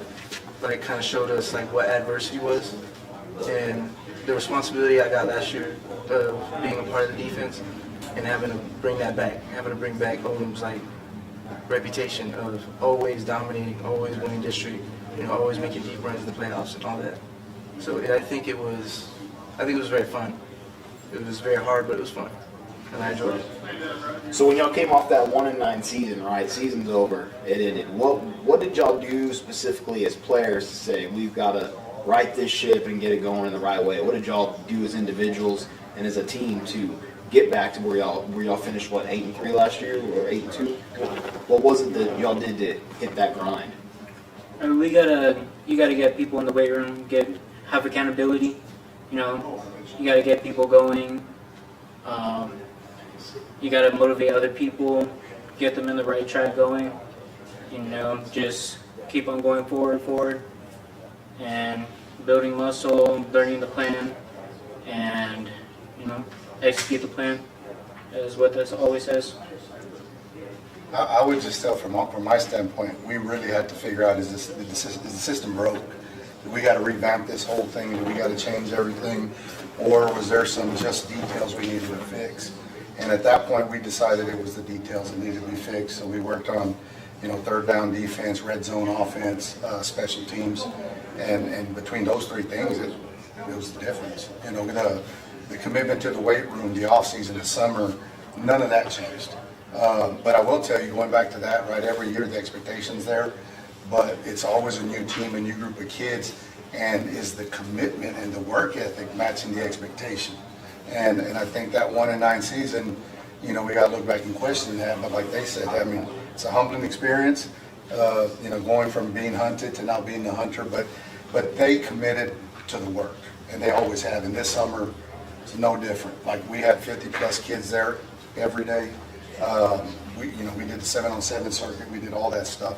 They've done everything they need to do to put themselves in position to be successful, and that's where we're at right now. We're looking forward to it. If you go back to that 1-9 season, though, out of those 9 losses, a combined total of how many points? Less than 10, probably. They were all. I mean, it was like you said, the details. Yes. Right. It seemed like the details were getting you on that season, just right at the very end. Because I had to sit there with him through some of those games, and he'd be watching on the phone, and you'd see the pain in his eyes. Because it'd be like 13-10 or 13-12 was the final score, And as a football fan, I understood where he was coming from. Right. You've been there. Oh, You've absolutely. As a coach, I said I'd probably use that to write a book on coaching, just because every game was a different situation, and really it was one critical situation that ends up being the difference. You'd like to be good enough and you give yourself some room for error in every game, but when you don't, then that bites you in the butt. And that was the difference. But sometimes it was special teams, sometimes it was defense, sometimes it was red zone offense. I mean, we gave up a 4th and 19 to lose a game. We return a kickoff, and then we actually don't field it and let it sit at the 3-yard line. Those kind of things. But coaches watching us, I guarantee they worked on all those things after that, as we did as well. But they've done a good job of correcting those mistakes. And like I said, last year, huge difference. What does it mean to be an Odom Mount for y'all? I know you're relatively new to the town and the program, but I'm assuming both y'all grew up playing, youth football or watching the Odom, the big boys. Now you're a big boy yourself, right? What does it mean to put on the yellow and blue? I would just say, being Odom Mount is just, you're held to a higher standard, I feel like, in the city, because you're representing a small community, not too big, not too small, but you're representing your whole town. We get the honor to go out there every Friday night and show them what Odom can bring to the table. And that's just an honor to be able to do, in your life, because not many people could say, oh yeah, I was Odom Mount. Because before our time, they were making deep runs and everything. So it's kind of like a reputation that we just have to hold there too. So you both kind of said it, going from being the hunted to being the hunter. That had to feel nice for a change, right? To finally go after somebody, right? Now you're trying to make a name for yourself again, bringing that program back. How did that feel as players, going in every week, coming off with these wins? I would just say, it felt good because we knew that people weren't that scared of us no more. So it's we had to strike fear back in their eyes and show them the business like we always do. So I would just say it felt different. It was definitely different, feeling this year. You had to go into games not knowing, oh yeah, they're scared of us. One of the, before the game, they were literally, taunting us before a game. So we had to go in there and strike fear in their eyes. So let me, this is kind of another question on that. So coming off that 1-9, what were your expectations going into last season? Was there any kind of uneasiness, man, is this going to happen again? Or no, we're better? How did y'all feel? I wouldn't say there was no uneasiness. I felt like last year's group, that off season to that season, we really had to study the game and dig deep and figure out, okay, what did we do wrong as players and how can we fix it? Because the plan's always there. We just got to execute it. And I said the 1-9 season, we just didn't execute as a team. So this past season, we really got our team chemistry and everything and finally started executing. And it also helped that we had good leaders on that team that showed all of us the right way to go and just helped us execute. So Coach, you're gonna be breaking in your third quarterback in the last 3 years. You got a 4-year starter in Hunter Gossip. You had Josh Chavita step in last year, and now you've got a new quarterback. What's that like? What's that like to not have that consistency there? Well, again, you're going to tailor to your team's strength, and I think last year with our quarterback situation being a very experienced athlete, we rode him and our skilled kids to kind of give our line time to grow up, right? So now we got all those linemen back, and so now I think we work the other way, and so last year we were extremely balanced. Previously we'd been more run heavy, And we take our shots downfield and stuff, but we were run heavy, completely balanced. This year, I think we got to tilt back a little to the run game early and then open up the passing game. But we're going to take advantage of space and tell people it's wherever the space is at. So if they're going to load the box, we're getting the ball outside the box. If they're going to leave the box, we're going to run down in the box. So, but again, we want to run the football. We want to run the football. You know, to physically impose yourself on another team is kind of a mentality, you know, and you want to wear them down. At our level, a lot of those kids on defense also play offense. So we can wear them out while they're on defense. They're less explosive on offense. So that falls a little bit into it. We've always been, I guess, had the luxury to have players play one way. This year, not so much, you know, and that's going to be a little bit of a different element to our program and our season. But again, I'm completely confident in our quarterback. Like I said, going through the spring, through the summer, and even right now, a couple days in, I have no reservations that he can do anything we need him to do. And he's got the support, you know, from the linemen.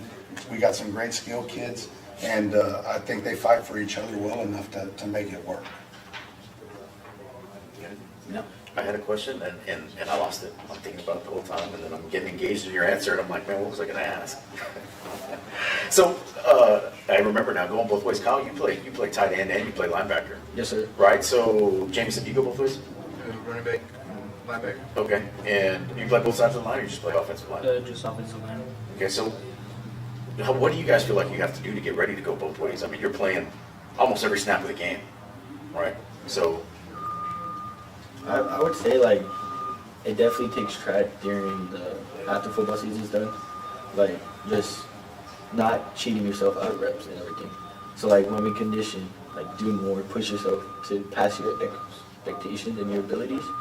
Because, like you said, both ways, I mean, not everybody can do it. It's kind of hard. But, like, there's, like, just, like, something you got to have. And to go on both ways, like, a little, like, heart. It's all about heart, really. Like, if you put your mind to it, you'll be able to do it.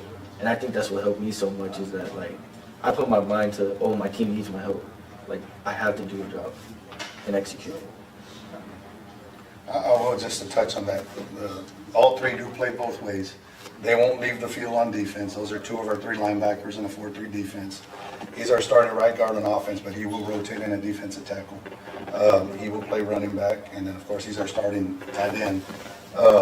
But going back to this offseason, these guys showing up all summer and working out, it's been crazy that, like, we start the season, you want to acclimate, right, in a couple of days. We've had no issues with conditioning. Like, these dudes are ready to roll. We're conditioning and we're done with practice, and they're like, that's it. You know, we're done. But that speaks more to their preparation through the spring and the summer. Because we haven't changed the routine. They've built themselves to withstand it and be prepared for it. But going back to that also, the more work they invest and the more they put into it, the more sacrifice, the less likely they are to surrender. And that's kind of the deal. So they've put in enough, and so they're going to fight for it. They're not going to give anything up, and they've earned respect. You know, like you did mention previously, going back to the 1-9 season, you had a group that expected the same respect without actually earning it. And so that was taken from them. Right, and so you have a new group that came in last year and have gone out and back and earned it. But the lesson to be learned by them is that nobody's giving you anything. You're going to have to go do it and take it, and they know that, so they'll be ready to go. And you know that I think that's a hard hurdle to get over. Is, you know, when you're winning so much, you're winning consistency, that complacency builds in, right? Where you feel like you don't have to do all the extra work and things like that. So as a coach, you know, you use that as a motivator now, right? I would assume, right? Well, I would have liked to have done the reset from 1 week to another instead of an entire season. Yeah. And we tried, but just as a program and even as a community,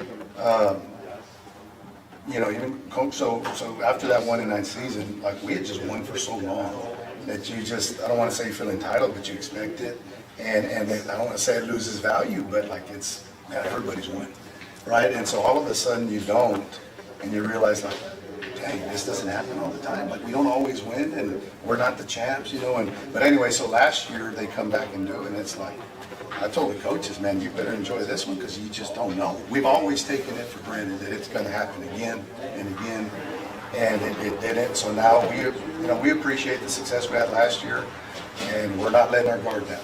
And we're working our butt off. Our coaching staff's doing well. They've worked their butts off, and they're really great leaders. I will say that too, right? The chemistry on the team, unbelievable. And it's really because of their leadership. I was about to ask, y'all three are the team captains this year, correct?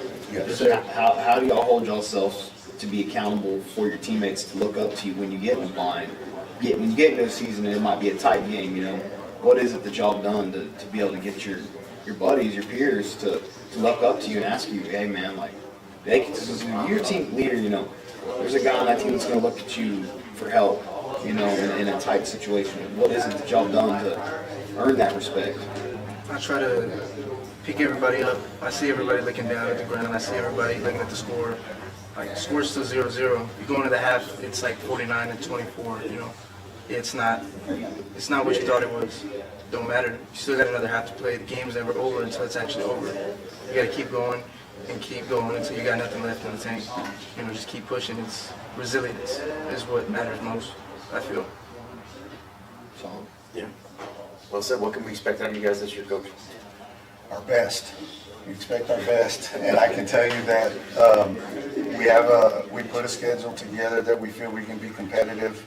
I said what I tell you what my concern is, you know, out of our 6 skill positions, they all scored touchdowns. 4 are gone. So only 2 of the 6 that scored all the touchdowns are back, and he's one of them, and one of our other receivers is one of them. But those other 4 spots all scored touchdowns, and we got to replace that. So it's a new group of kids that need to score. Our defense had the bulk coming back. So our defense, I feel it may be a step ahead of the offense to start. But again, we're going to do well as far as competitive. Now we need to learn how to win football games. That's the difference, right? And that goes back to some of those details we talked about. But their effort's going to be phenomenal. So it's just a matter of staying the course, sticking to the plan, and like I do expect us to have a really good season. Now, a lot of respect for our schedule and the teams in our district. We know nothing's a cakewalk for us. And so we're going to have to give our best effort every single game, but we like our chances if we do that. Well, all right. Well, thanks, guys. We appreciate you. Wait, before we go, y'all have something going on as well tonight, right? Bishop had something going on tonight. You guys got something going on tonight, right? Yes, sir. We'll be back at 11 o'clock out on the field at 12, and we'll have our first padded practice for midnight practice. Midnight Madness. Yeah, there you go. Finally get to hit something beside a dummy, right? Yes, sir. Yeah, so that's going to be pretty good. Nice little release for you guys tonight. Guys, thanks for coming out tonight. We wish you guys success this season, injury-free season for all of you guys and your teammates. And have a good run. And most of all, have fun, man. Please help us out on Friday night. I don't have to pick them up. Thanks, guys. Guys, we'll be back. Next on deck is we've got... Matt is supposed to be here. Matt's not here yet. Looks like we've got Mathis in the house. I think we're going to jump Mathis in next. Guys, we'll be right back.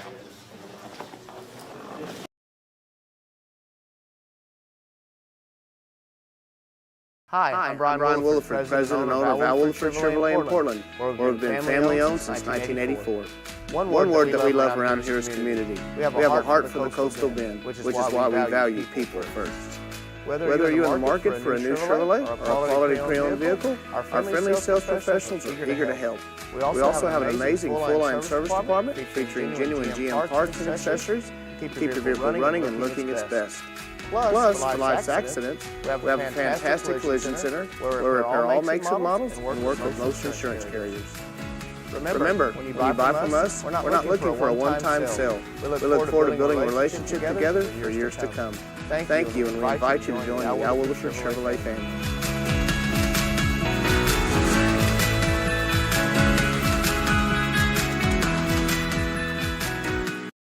Hi, I'm Brian Williford, president and owner of Al Williford Chevrolet in Portland, where we've been family-owned since 1984.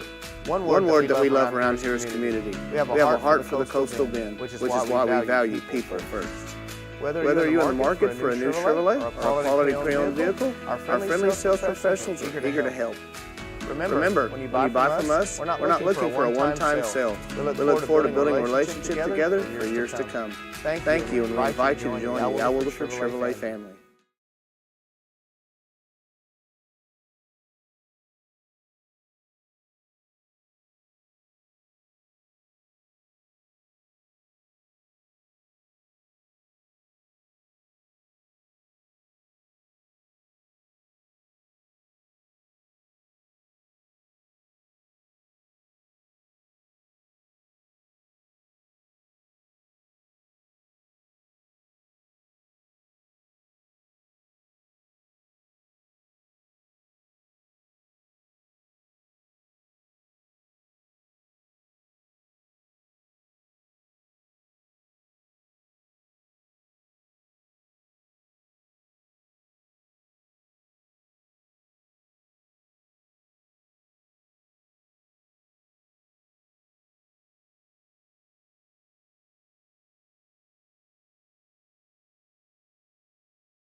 Can that work? Come over, remind us. All right, guys, we are back with a parade float of Pirates. Joining us now are the Mathis Pirates and their first year athletic director, head coach, Rodney Acosta, state championship winning Rodney Acosta, formerly of Cal Allen. You're a softball assistant there as well. I was, sir. I was. As a matter of fact, I got the call that I was the selected applicant right in the middle of the semifinal game. Yeah. And so my phone starts blowing up, and we're in the middle of the semifinal game. And I'm trying to help position outfielders and things like that. And so it was a crazy 48 hours. Yeah. So back to back. Yes, sir. State Yes, champs, sir. right? Yes, sir. So- But I wasn't there the first year. But I'd been doing track. But I was blessed because my daughter was in softball, and I wanted to be able to coach her as well. Oh, nice. So I was blessed to be able to get into that position. So, what has your first 30 days been like as the athletic director, head football coach at Mathis ISD? It's been very hectic. There's a lot of things that we need to get rolling with. My first priority is working with these guys, trying to install offense, and Coach Alvarado does a great job with the defense and just that, and just little things on the side, ordering equipment, getting things ready to go, making sure kids are eligible and things like that. So it's been a hectic whirlwind, if you will. Yeah. Have you been a head coach? I have, sir. Okay. I was about 11 years ago, before I came to Cal Allen, I was the athletic director, head football coach in La Pryor, out by Uvalde. Okay, yes. And I did that for 2 years, and then after that, we were blessed to get on at Cal Allen, and we were there ever since. And Mathis opened up, and I'd heard a lot about the toughness of our kiddos, and I said, you know what, I'm going to take a crack at it. So, and I was blessed. Which one of you guys is Jaeger? Did you play fullback last year? Oh, no, sir. No? Okay. I saw the name, and it reminded me of the guy. Y'all had a big kid that played fullback last year. He looked like Juggernaut. It was my Right? brother. Yeah, that's a big boy. Did he graduate already? Oh, yes, sir. Okay, yeah, that guy was a stud, man. And I saw the name, and I was like, it's got to be the same guy. But I was like, man, that guy doesn't look like he's here. But so you guys are coming off a 3-6 season, 1-5 in district, and you guys are in. We kind of talked about your district earlier. One of the tougher districts here. Yes, sir. In South Texas, you're in there with Edna. You're in there with Palacios, Goliad, Yes, sir. London, West Oso, you guys, and is Orange Grove in that district? Orange Grove. Oh, yes, Orange Grove Grove dropped down drops as back well. down. So they're in that district as well. So that's tough sledding. It right? is, I mean, yes, sir. You guys, Yes, sir. you really have no rest coming off your preseason schedule and jumping right into the district. Yes, right? sir. So what's it been like? For you guys coming in. I mean, you guys have had a few coaches the last couple of years. Y'all had, I don't know how many of you guys were around when Coach Stevens was there, and then y'all had I've already lost his name. Coach Masters, and now Coach Acosta. What's it been like? It's been Pretty hard. tough, I bet. yeah. Tough. Yeah, having to learn this system and going to this system, going to this system. It gets hard to be good, right? I mean, it gets hard to be good at what you're doing. What are you? Are you bringing the run-based Cal Allen offense to town? We're going to be multiple. We're going to bring we're going to bring a little bit of that. Like I said, when this thing opened up, I had always heard about the toughness of these kids, and we're going to try to bring something that fits them, and that we're going to try to get these kids in position to be successful in whatever we run. So we're going to be multiple this year, but we are going to bring some of that Coach Danaher wing T stuff as well. So. Well, Mathis town loves that run-based offense. Y'all went to state on it back in the late 90s, early 2000s. They played for a state title with Coach Sosa there. Yep. So, I mean, they love that. And then I know when people start bringing these fancy offenses in, the town's very vocal, right? And they're not fans, right? They want to bring back this ground and pound offense. And it seems like you're kind of the right guy to push that into Well, play. I hope so. I mean, that's kind of what we've been working on a little bit, trying to implement and make it understandable for the kids. I mean, my whole thought is that I want these guys just to play fast, play physical, without having to think too much, because we're gonna, the schemes are so easy. We can just put them in, and we'll just want to line up and go. How was it whenever Coach Acosta came in to be able to get everyone on the team to buy in and say, hey, we're gonna do this the right way now. And we're gonna be better than what we were the year before. How was that for y'all? Just transitioning over to a new coach. And how many seniors do we got here? 3. A couple of y'all, right? So this is y'all's last ride, right? How was that? It's great. I mean, brings the energy. He brought us all in. Talking about Yeah, what do we tell bring? people in. Bring the juice. Bring the juice. Yeah. Bring that juice. Are you bringing the pipes with you too? You get installing the pipes? That's the guys. Oh, you brought it, huh? Last one yesterday. But you're glad that's over with. I hate pipes. I hate them. I'm in the same boat. It's not my favorite. We started that new tradition this week, and instead of conditioning, we're trying to bring some of that over, get some tradition started, and man, these guys, they bought in and they attacked it, and they did a great job. They did a great job. I'm so proud of these guys. So, what are you guys looking forward to most this season with the new head coach, a new outlook? What are y'all looking to do? Just looking, I would say, just prove everyone wrong this year. Like, just bringing this new offense and new AD with us, and just seeing what we could do. Yeah. So, How do y'all feel those off-season went? Great. We're all bought in. We're all ready to go.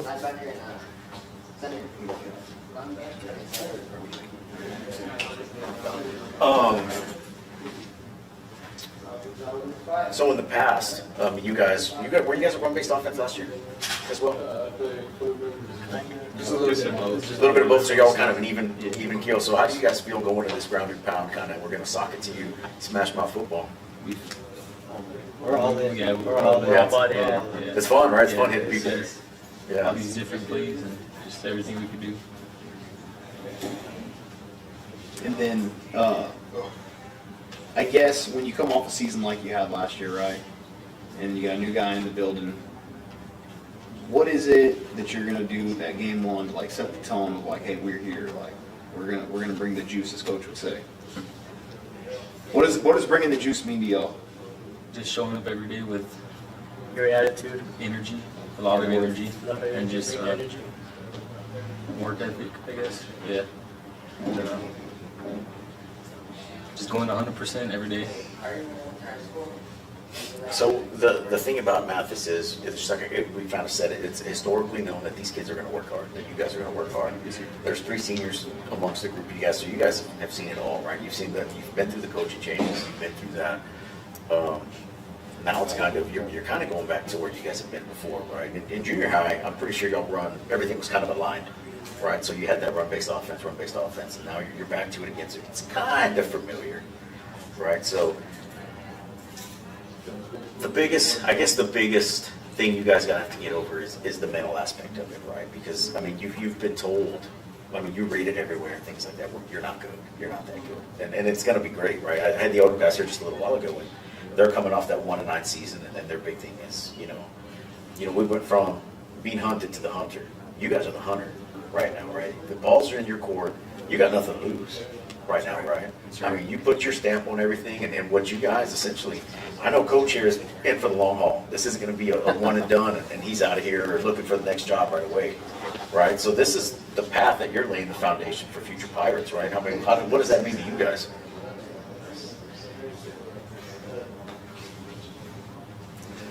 Hadn't thought about that, have you? Yeah. I mean, are the guys that are gonna have started, right? They're the ones that are gonna have to set the tone, lay the foundation. Because most of y'all grew up watching probably Mathis Pirate football, right? From the time you could walk and you actually understand what's going on, right? So just to be able to have little kids look up to you, you are the dudes, right? 1-9. This is the opportunity to turn around and say, hey, look, get those little kids bought in so that when they're in your position, they can carry on that tradition, right? That's the goal. So you've got a pretty experienced team coming back. You got 7-6 stars coming back. I'm very tickled. I mean, we do have some experienced kids, and like I said, it's the last week is they've worked hard. They've bought into what we're doing.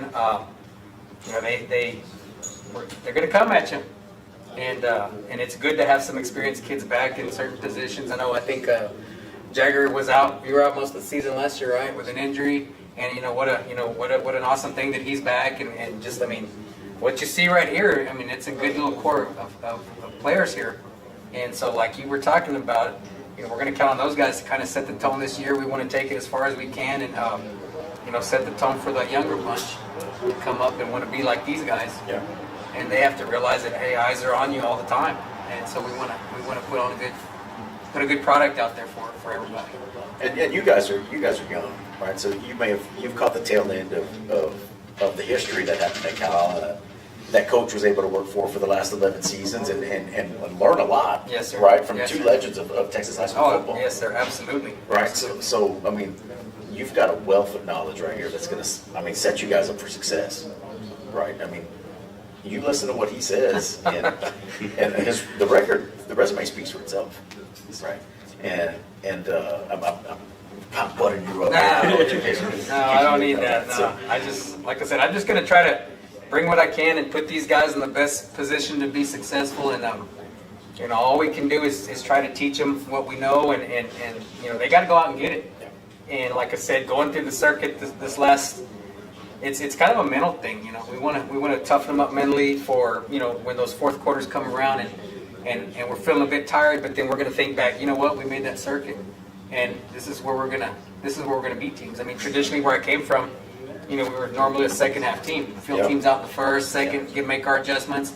And I guarantee you, going back to those circuits, that allowed us to be in most games with maybe not as talented kids as the other team had. Yeah. But they had a lot of heart, a lot of toughness, and that's what we're trying to bring with these kids. And these kids got it. Yeah. We just got to find it and apply it. So you weren't there when the preseason schedule was set? That I was not. Before you got there. So who do you guys open up with? We open up with Taft. Okay. We open up with Taft, and then I think we have who's next? That's George West, maybe. George West. As I was trying to get ready to apply for this position, I was looking for, because I noticed they had a week 3 open, and they had already had a bye built in the schedule, and so I was looking kind of around the state to see who schools our size that might have needed at week 3, and I found 3. But when I got here, the interim, the person that was running athletic program, he scheduled New Braunfels, Long Creek, brand new school opening. They got freshmen, sophomores are going to open those 2 classes. But you know, well, I mean, you know, it's I don't know what, you know, how many kids they actually have exactly right now. I've spoken to the coach, but you know, we're going to be ready. We're going to be ready.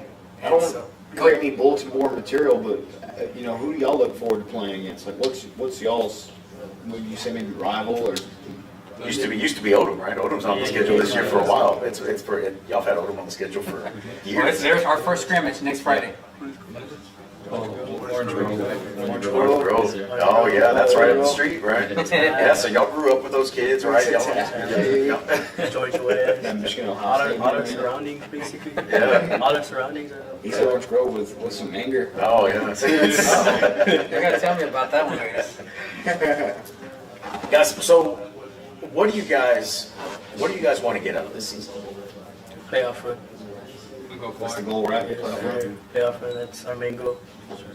Yeah, it's been a while. It has. And like I said, you guys haven't been dealt any favors with the realignment process, right? Those are some tough schools, and you guys have known, right? Y'all played in the last couple of years. Y'all played Goliath the last few years. They're tough teams, right? They're tough teams, and London's they're always in the hunt. Yes, sir. And like Orange Grove is back in the mix again. They're Yes, always sir. in the hunt. They're expected to do pretty well this year. I think they came in ranked 25 preseason, right? Based off They got his old buddies on the. Oh yeah, there's a lot of the staff that we had at Cal Allen last year went to Orange. Yeah, with Coach Johnson. Yes, sir. Yeah. Yes, sir. So that's gonna be interesting, man. It'll be interesting. We'll know each other pretty familiar. We'll be able to recognize certain things that they do, and I'm sure they'll recognize things that we do. Yeah, that's gotta be interesting from a coaching standpoint, It right? is, So yeah. how do you mask that kind of stuff? And, You know what? It's just, I mean, as far as masking, I don't know, because they'll see stuff and they'll recognize it, and I'll recognize probably some stuff that they do, or maybe. But at the end of the day, you know, we're gonna, you know, we wanna play tough, and hopefully that outcome will end up in our favor. I'm sure we'll have an opportunity. We'll have that opportunity. well, guys, we want to appreciate the time you guys took to come out here. I know there's a lot. Y'all brought a bus. Did you see they brought a bus? No way. Yes, dude, they brought a bus. Juice bus.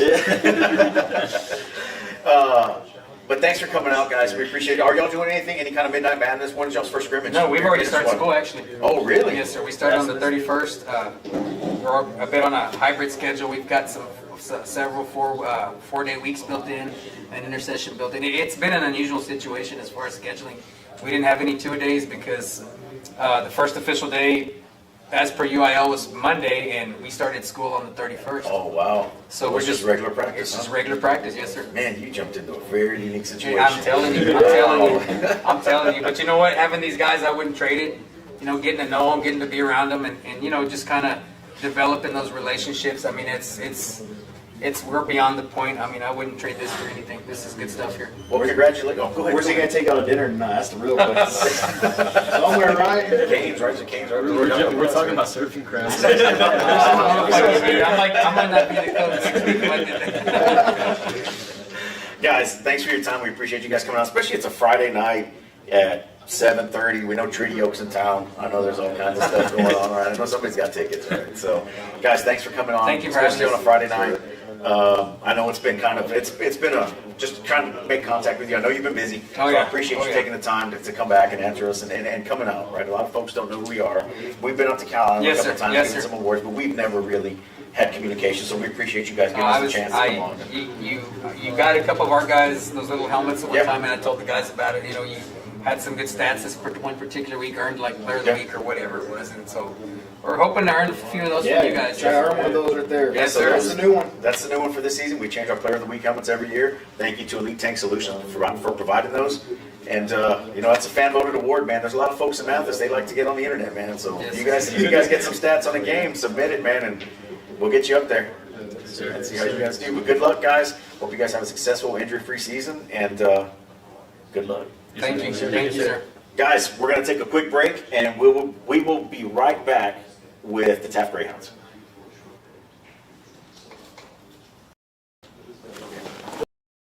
Hi, I'm Brian Wolf, president of Alwood for Chevrolet Imported. Hi, I'm Brian Wolf, president of Alwood for Chevrolet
Hi, I'm Ron Williford, President and owner of Al Williford Chevrolet in Portland, where we've been family-owned since 1984.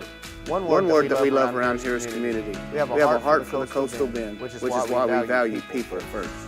Whether you're in the market for a new Chevrolet or a quality pre-owned vehicle, our friendly sales professionals are eager to help. Remember, when you buy from us, we're not looking for a one-time sale. We look forward to building a relationship together for years to come. Thank you, and we invite you to join the Al Williford Chevrolet family.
Hi, I'm Ron Williford, President and owner of Al Williford Chevrolet in Portland, where we've been family-owned since 1984.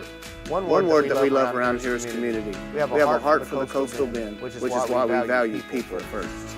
Whether you're in the market for a new Chevrolet or a quality pre-owned vehicle, our friendly sales professionals are eager to help. We also have an amazing full-line service department featuring genuine GM parts and accessories to keep your vehicle running and looking its best.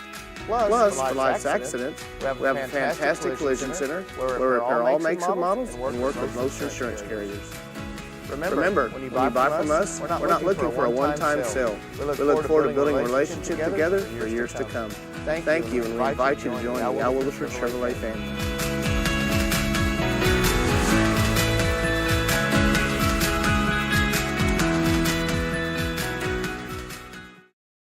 Hi, I'm Ron Williford, President and owner of Al Williford Chevrolet in Portland, where we've been family-owned since 1984.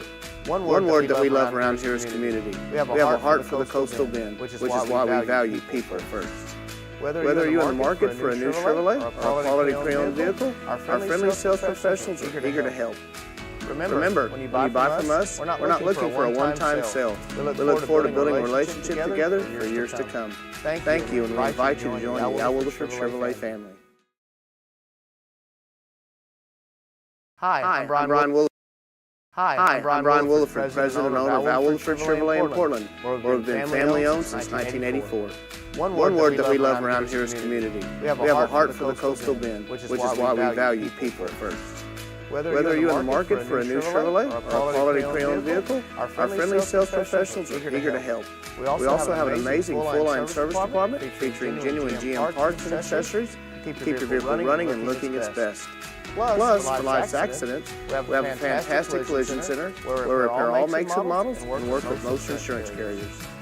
Remember, when you buy from us, we're not looking for a one-time sale. We look forward to building a relationship together for years to come. Thank you, and we invite you to join the Al Williford Chevrolet family.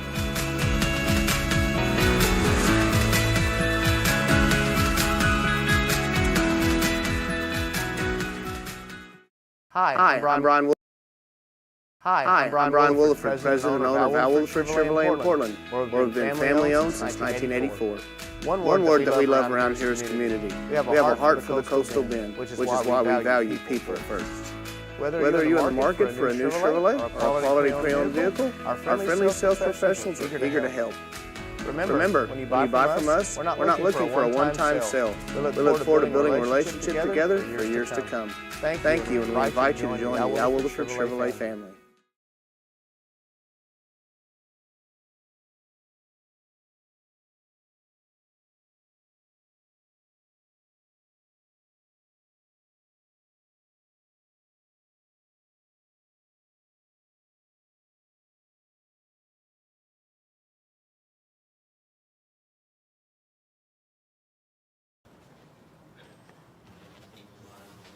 Okay, guys, we're back, and joining us this afternoon segment, or late segment, what do you want to call it, late evening? Early evening? Early evening segment? Late evening. We've got the Taft Greyhounds. Coach Joe Griojas is here with us, second-year coach? Yes, sir. Right, followed by, you want to introduce yourself, guys? My name is David Davis Jr. I play receiver, quarterback, safety, defensive end. Everything. He's all over the field. Basically all over the field. My name is Hunter Montemayor, and I play wide receiver in DB.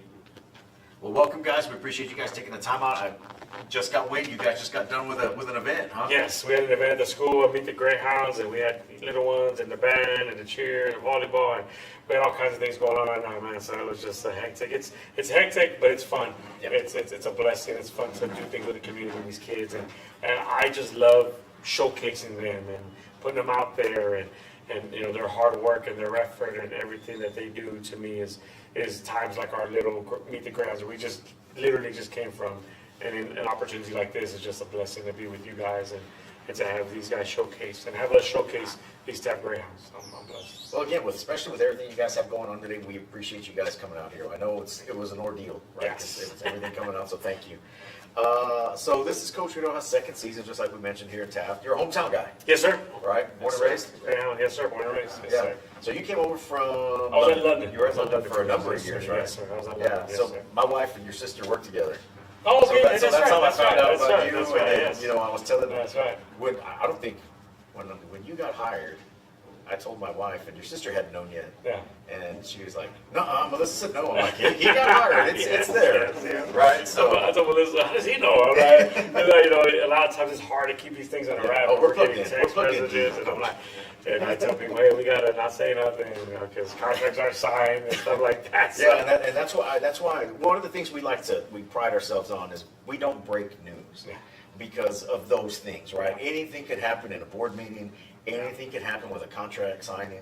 So we're not fans of doing that. So we'll always be late with the news for that reason, and we like to respect y'all's privacy as coaches, right? Because there's a lot on the line when you guys. And you'll be surprised a lot of times if somebody calls you and they'll ask you to say like off the record. Yeah, it looks like I'm, you know, stuff, things like that. They just don't say it, keep it under wraps. Something like that. So that happens also, which is good. Yeah. So what's it like coming home? Oh, you know what? It's been a whirlwind. It's been like nonstop since I got hired last April, and it's been fun. I mean, I just enjoy every day being able to bring back a lot of my coaches that were ex-Greyhounds also that were with us. When my first tenure there, you know, I played there, went off to college, came back, and coached there for almost 10 years with Coach Pete Wahalo. We had great success, 7 years straight playoffs, district titles. You know, win a couple rounds a few times. You know, and then left to West also for a couple of years and had great success there. And went to London with Coach Moreno, who's an ex-Greyhound, had great success there. I didn't know that. You know, yes, yeah, I didn't know Moreno, yeah. And you know, even the cool thing that I like to brag about is that Taft staff. Justin Evans was there for about 6 years. Yep. Albert Amaya was there. Robin Moreno was there.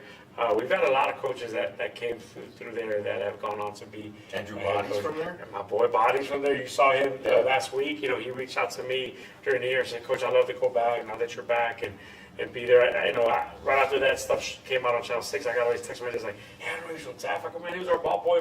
We used to take him everywhere. I'd jump off at home at night at 2 in the morning, coming back late for a game. But Coach's brother Josh, you know, his mom Ange and his dad Rick are amazing people, you know. So, and we cheered for him when we went to Miller, but the thing with Andrew, he goes, man, Coach, I'm a Taft boy. TAF. Well, you always say that, you know, and it was real neat to see that with him, and him. It was real important for him to come back and meet our guys and meet our boys and just kind of be around them, because, you know, he said, man, coach, it's important for me to go back and show these guys that. And we're blessed to have him there, and just have him being around TAF. And again, just showcasing our kids and the people that come from TAF, you know. It's been a blessing to be back. It's been a blessing get to coach these guys, you know, David's dad, I went to school with his dad, you know, played with his cousins, you know, and Hunter with his dad, I played ball with his dad. So, you know, just I tell these kids that when I get to coach my friends' kids, it means a little more, kind of. It's if I'm tired or dragging, and I say, man, I don't know if I got the juice today. You know what? That's my friend's kid. You know what? I'll find the juice somewhere, because it means more to me, because I have a connection with that family. You know, and it's important to me to give these kids and their families everything that I have. So I guess, you know, I do drink energy drinks and coffee sometimes, but I actually don't really need it. Like my juice comes from these boys and their families and their backgrounds, and some of these kids that grew up in the same street that I grew up. You know, that's my motivation. That's my energy drink right there, and that's kind of what we've been going by every day. You know, and bringing back a bunch of my coaches, like my coordinators are from TAF. Coach Elizondo, my offensive coordinator. Coach Michael Flores, my defensive coordinator.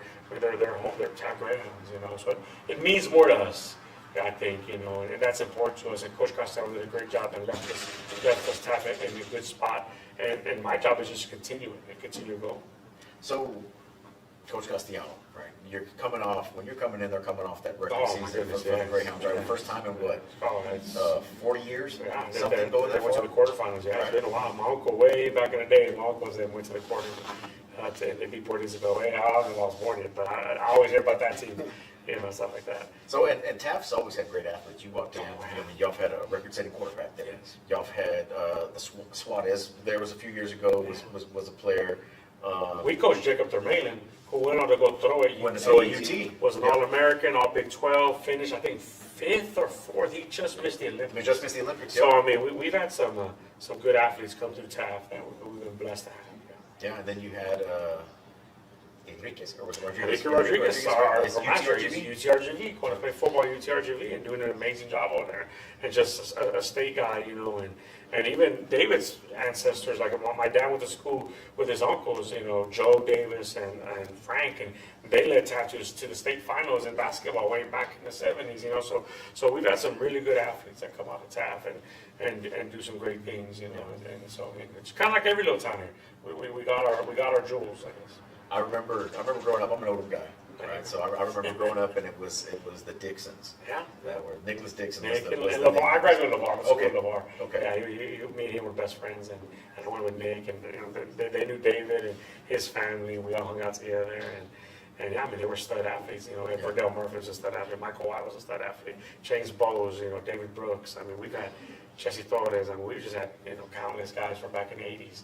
You know, when I was a little kid in the stands with my popcorn watching, you know, and then of course later on, you know, we've just been blessed, you know, and we always competed. We were right there. I tell these kids all the time, I said, our district was sitting. You know, one year we had Rockport with that win. They were in our district. I mean, we've had some, you know, we had Tommy Blake when he was in the Ramses. They were in our district. You know, so we've had some bigger schools and stuff like that. So as far as our mindset, we don't back down from anybody. So we're trying to instill that into these guys, which I think they do. They do an amazing job. They're not scared of anybody. So last season, to start the season, your first year, y'all kind of stumbled out of the blocks a little bit, right? And it seemed like after the Odom loss, something flipped. Yeah. Right, and y'all went went and finished 5-1 in district, right? 6-5 overall season, and by district finalist, right? Yeah, you know, we had some injuries there in the beginning, you know, and had some guys get nicked up, and I think when we're trying to come in and instill our program, and so as we do, that's the worst thing that can happen is injuries, you know, because now that sets you back, you know, and once we got through those injuries, and once we kind of started clicking, you know, we really went on a good little run there, you know, and we finished strong in district, you know, and man, I would love to have that on game back again, you know, with that crew. But you know what? You can't have it. And as players and even as coaches, we got to learn from that and understand those opportunities don't come very often, and we have to take advantage of them. You know, and a lot of times I tell the kids all the time, it's the couple of sayings that I live by. It's not how you start, it's how you finish. And a lot of times it's not the destination, but the journey. Yeah. You know, in between.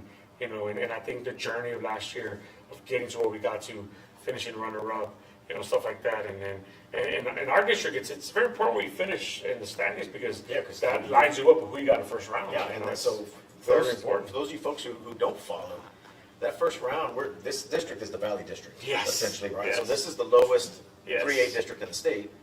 Your first round is that Poth district, Yes. right? And Poth is state finalist the year before, Comfort, regional finalist the year before, Yeah. or region finalist last year. So very strong programs. Yeah. Right. So I mean, it very much determines where you follow. You want to win the district because Yes. you'll get the weaker of those, which isn't saying much. Yes. Because it's a pretty tough district up there. And and for years, even when I was my first time in town, we would go first round, we'd go Blanco or one of those, and second round you got East Bernard waiting for you. And not to take nothing away from the 4As and 5As here, but sometimes their matchups are. I don't think they don't see that level to the third round and stuff like that. Whereas in our classification, I mean, like you said, we're the furthest south district, so we're going up there, we're playing.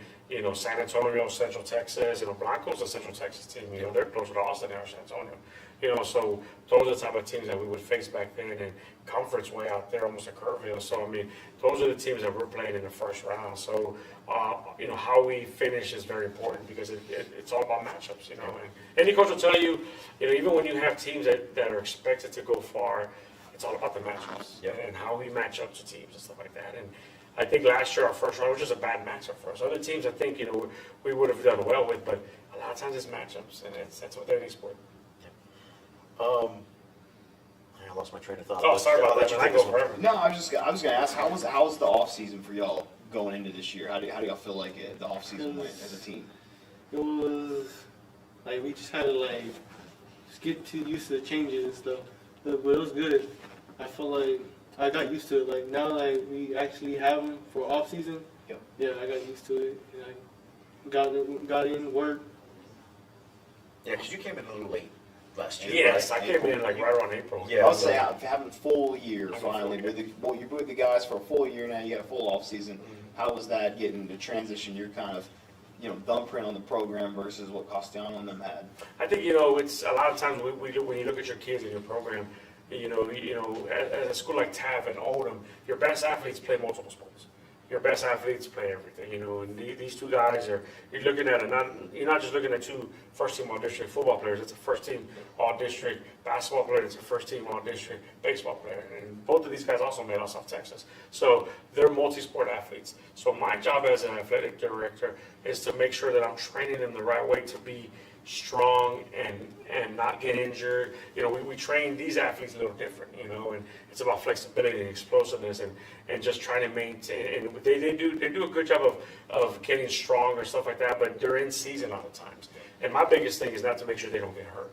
And when we do get them on downtime, like David's and Hunter are both big on, hey, when we open the weight room up or we got something, man, they live hard and they've already gotten that mindset like, hey, I don't have a game this week, but so I got to put in that extra work. So a lot of times when you run a program at a smaller school, you got to kind of take that into effect. Not like back in the day when you do the big three and everybody squatted red power clean, because the last thing I want to do is make these guys stiff and slow. That doesn't benefit them in other sports. So, a lot of times the things that we do, how we mold our program is some of our athletes do different things compared to some of our guys that are straight football or powerlifting or those guys will probably be more of our heavy lifters and working on games, where these guys are, hey, David's in the middle of basketball season right now, so I need to make sure that he's fresh and healthy enough to continue to dominate on the boards like he does in basketball. Hunter has 2 baseball games this week, so I got to make sure he has legs because he's an outfielder. He covers the whole outfield and he steals bases. So we got to make sure that we're training them right where they don't get hurt, they don't pull, knock on wood, they don't pull no hamstrings or nothing like that. So it's a little different. And I think they've really understood that. And that's stuff that I pick up a lot from colleges and things, how they train athletes up there and stuff like that. And that's kind of what I've got with them a little bit is, hey, man, if the last thing I want to do is take away what makes you unique, your explosiveness, your quickness, your speed. Like, I don't want to take that away. Because I can't make, Hunter's almost about 6 foot, but I can't make him 6'5". Yeah. But what I can do is make him quicker and continue that. Same thing with David. David's about 6'3", but the last thing I want to do is make him stiff and slow. So that's another thing with our kids, and it's we're trying to put our kids in the best position to be successful, and that's not just on the field, that's off the field. How we train them, how we make sure that they're getting flexible and they're getting explosive and stuff like that. I'm a big believer in that stuff too, which we do squat, we still bench, we do all that stuff. We still chart everything, we still do percentages and all that stuff. But a lot of my athletes, I want to make sure that they're fresh. I mean, we had really good relays and stuff. So we have a lot of good speed. You know, we got speed coming up. So my thing is to make sure we keep that speed. Yeah. You guys run track? No, I do. Do you? What do you run? The 100, the 4x1 relay, and the 200. Okay, so you're a fast guy. So you feel like that helps you come football season as well, Yeah, right? it helps me with like baseball and football and all that other stuff. Yeah. I've always thought track is a big foundation for any sport. It's the foundation of all athletics. Speed, I'm a firm believer. You can't coach speed or teach speed, right? That's something that's kind of given, and you can work to get a little bit faster. But I mean, that's how you do it, is the track. And I think the great thing about track is, you know, you're competing individually, so you're pushing yourself. Yep. You know, and I always tell these young guys, the scariest thing is somebody who's self-motivated. So if you're self-motivated to go run track and to push yourself and to exhaust yourself out there and just, you're running against somebody else, and when you're practicing, there's nobody else out there, there's nobody in the stands, there's no gun going off, you gotta push yourself, you know. Clock doesn't lie. No, and when these guys get self-motivated, now they're really dangerous. Now they're gonna put in that extra work, and they don't need someone to tell. I don't need to tell David or Hunter, hey, did y'all lift today? Like these guys put the work in themselves, and that's why they're great representatives of our program and in our community, because they're self-motivated and they will put in the work. So what's been y'all's favorite part of this off-season conditioning program, this new program that you guys installed? What do you guys like about it the most? We learn new stuff. I get the feel of other different stuff too, and how he coaches it. Cause I was my freshman and sophomore year that Castellano was here, and then he came and like he does stuff different, but it's not bad. It's pretty good. Yeah, but it's different. I get to feel different things. Yeah. Oh yeah, well like Castellano was here my freshman year, and he did a lot of different stuff than he did. But I love the way he does like off season, because like he pushes us. He opens the weight room for us and all that other stuff, so we can put in like all that work for the upcoming season and everything. What kind of expectations y'all have for the upcoming season? Well, game by game, just keep going. Good answer. I ain't trying to create bulletin boards. You know what, they hear me say all the time, be where your feet are. Be where your feet are, you know, and every day's a blessing, and we work, all we can affect is today. You know, and I'm glad they said that, because they hear me say different variations of that. Be where your feet are. Today's a blessing. You know, all we can worry about, we can't change yesterday. That's why it's called the past. You know, we got to, you know, what's in front of us. You know, another thing I always tell them is, why do you think when you drive a car, you're glad, you know, the rearview mirror is so small and your front windshield is so big? You know, we're in a dealership and we see all these new cars, and the windshield is huge and the rearview is small, because it's a lot of times it's not important what happened yesterday. It's not important what happened in the past. You know, what's in front of you is what's important. And we try to instill that in these, because they're going to hit adversity, you know, not just in sports and football, but in life. And you got to overcome. And a lot of times these young people now, they're so, everything comes to them at once. Instant social media, everything is right now. Everything is, hey, I want it now. I want to order from Amazon. I want to order from H-E-B now. I don't want to get off and go get it. You know, so, you know, I try to bring some of the old school back to these guys, like, hey, live in the now, you know, and take that time to build for something and to, you know, create something and be ready for something. And I know I said it right now to the parents. I'm like, you know, they're young, you know, they're young boys, but when they leave this program, we want them to be men, you know. And I think living in the now and worrying about today. And what's important is, right now we're looking at tomorrow, practice tomorrow at 7 a.m. Then Monday we practice. Then we got John Paul coming as a scrimmage. That's what we're focused on right now. You know, and now we tell them our expectations are playoffs and district titles. That's what our expectations are at TAF, you know, and what we do. And those expectations won't change, you know. Now, what are the obstacles that come in front of us? Midnight Madness. I know, yeah, Midnight Madness. Midnight Starting Madness now. right now, man. Sorry about the No, lights, guys. it's all good. It's all good. It's all good. That kind of threw me off. I told you we should have had the lights. I turned my truck and we need the lights.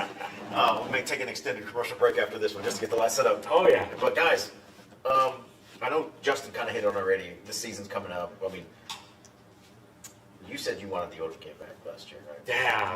What's your biggest regret from last season? What do you want back from last season? Odom game. The Odom game.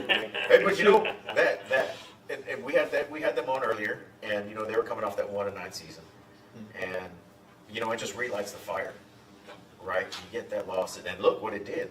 that loss, y'all had that loss, and y'all took off Yeah. after that, right? So sometimes those losses, those losing seasons are a blessing. Sometimes you need that reset as a program, whether it's weekly or a whole season. You hope it's weekly, like Coach Huerta said, right? He was hoping that would end weekly, but it didn't.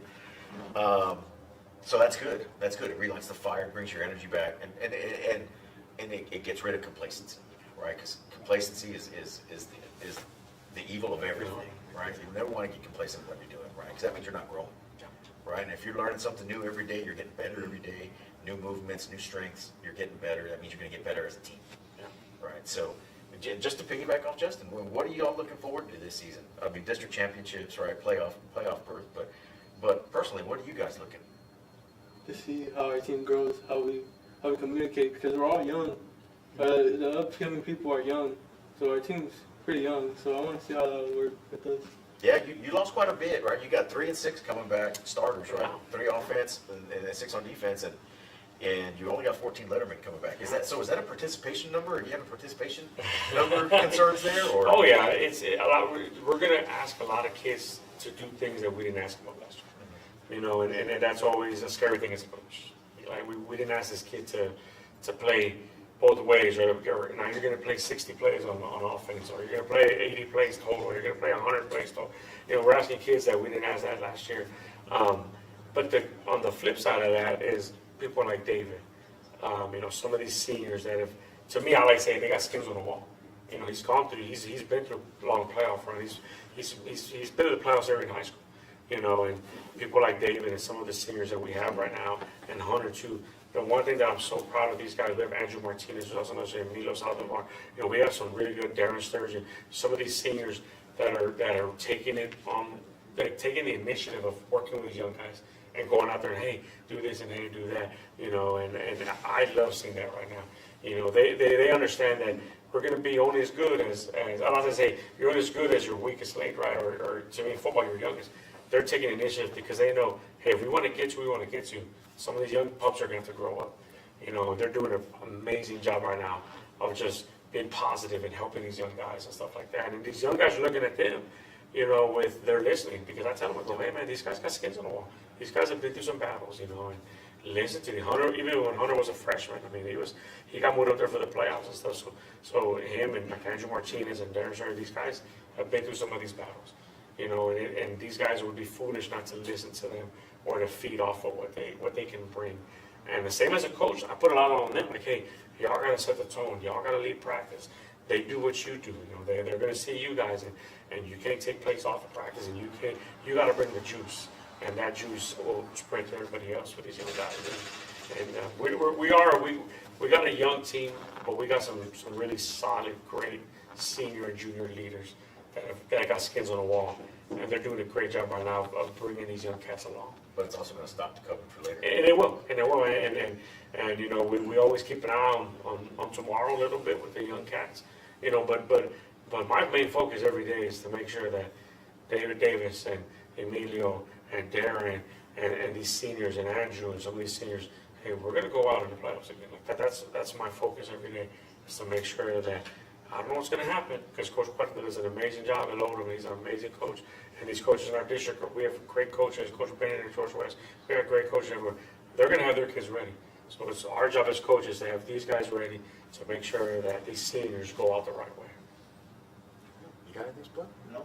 All right, guys. I think that's got our time for you guys. But again, we know you rushed over here. Y'all had nothing coming on. So we appreciate it. We appreciate you taking the time to come out here. I'm glad we got to get this face-to-face finally, right? Because a lot of this today has been our first face-to-face with a lot of these coaches. We've talked through social media and stuff, but never had to sit down face-to-face. So I'm glad you guys were able to do that. I'm glad you guys were able to make it, and we hope to have you on again during the season. Check in as it goes. Well, you know, we've got the trophy. There you go. Right? We got the trophy game, right? I know that one's circled, right? Oh, my goodness. Yeah. So it's got to be, right? And it's at home again. Yes. Yeah, luckily, I mean, we played Odom for like a decade straight. Yeah, and then finally we got back to never played at home. They had never played at Odom. I mean, at home against Odom. Yeah. These guys right here. So it was neat to see them come to TAP and they go back to TAP. Yeah.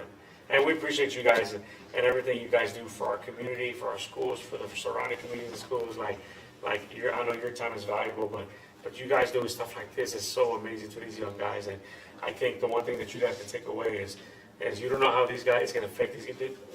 one of these two, or the kids from Atlas that were just here, or the older kids, one of these kids may do something 10 years down the road, and they're going to be like, hey, you know what, those guys in that Chevy dealership, hey, that said something in my mind, and it changes my trajectory of my life, or it changed something. So for that, we appreciate you, and we're blessed to be here, and you guys do amazing things. And I like to tell people, we're changing lives, and you guys are changing lives just by having these young guys here and be a part of this, and they get to be on TV, on screen, and it's an amazing experience for these young guys, and you guys are providing that. So you guys are changing lives, and you guys are affecting lives in a positive way. So for that, we're blessed, and we appreciate you so much. I appreciate that, Coach. Thank you. Appreciate that. Thank you. Guys, we're going to take another break, and we will be back with the Tuloso Midway Warriors. Stay tuned. Hey, Coach. So it's Hi, I'm Brian Williford, President and owner of Al Williford Chevrolet in Portland, where we've been family-owned since 1984. One word that we love around here is community. We have a heart for the coastal bend, which is why we value people first. Whether you're in the market for a new Chevrolet or a quality pre-owned vehicle, our friendly sales professionals are eager to help. We also have an amazing full-line service department featuring genuine GM parts and accessories to keep your vehicle running and looking its best.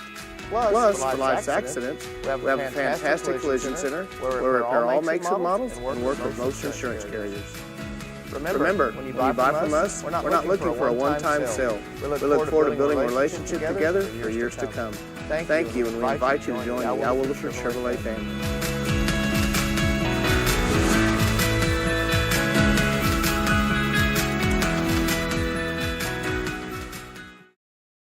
Hi, I'm Brian Williford, President and owner of Al Williford Chevrolet in Portland, where we've been family-owned since 1984. One word that we love around here is community. We have a heart for the coastal bend, which is why we value people first. Whether you're in the market for a new Chevrolet or a quality pre-owned vehicle, our friendly sales professionals are eager to help. Remember, when you buy from us, we're not looking for a one-time sale. We look forward to building a relationship together for years to come. Thank you, and we invite you to join the Al Williford Chevrolet family.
All right, that was probably the fastest commercial break we took, right? Because most of the time we're hem hauling and doing this and doing that. So we're getting the ball rolling. So joining us now are the Warriors out of Tuloso Midway. Now, we've always talked about this. It's not a town. It's not a subdivision. It's not a colonia, right? It's kind of like it's a patch of land and a school and some houses, right? Yeah. What would you classify Tuloso Midway as? Just a district, school district, kind of sitting there? Yeah, school district. I think it's a great community. Yeah, there you go. That's what it is. It's a great community, yeah. So joining us is Coach James Varial, first year head coach. Yes, sir. Right. Yes, And this sir. is your first head coaching First, job. like 2 months, actually. Yeah, so you're probably drinking drinking from a fire hose. Yes. Right. Everything's yes. just coming fast because you're also the interim AD. Yes, sir. Yeah, I took over 80 roles July 8th. Yeah. So I've kind of been, like you said, drinking out of a water hose, man. It's been tough. But we have great support there. All administration has been very helpful. I have an awesome superintendent that's 100% behind athletics, so it's made it a lot. The transition's been pretty easy. I think it's easier than me going and taking over a whole separate program because I was kind of boots on the ground there. Yeah. With those guys, You were there, coaches. right? Yeah, and so when you're a coworker with somebody, you kind of know everybody, and so it's been a pretty smooth transition. Yeah, so that's unique in a good way. Yeah, right. sure. Unique in a good way. That internal promotion, and you've got the lay of the land already. You know how the program works. They're in the system. There's no rebuilding anything. Yeah, and I have to put my stamp, kind of on what I want to do, and with the program, not only just football, but with everything from all the girls sports and the facilities that we have now. So there's a lot now that goes into it, but I'm able to kind of put my stamp on that now. So who do you have with you, your coach? So this is Damian Figueroa. He's a junior. He's our running back, and he's also going to be playing some safety for us this year. And this is Maddox De Leon. He played corner for us last year and some receiver, but he's going to be my free safety this year. Well, welcome, guys. Heard a lot about you from last year. We covered a couple games with you last year.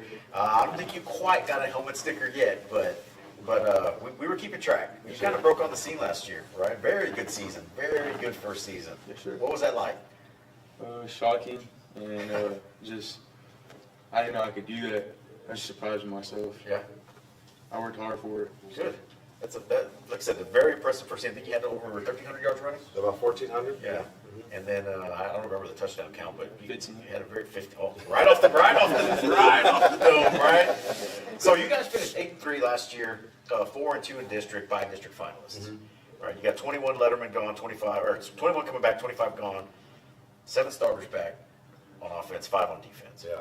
Right. So pretty good numbers. Yeah, we do, and a lot of those guys that we have coming up, they played a lot of snaps. We don't have just guys that are coming. We cannot two platoon. We go both ways, and that's kind of when I came in last year. I really preached on that.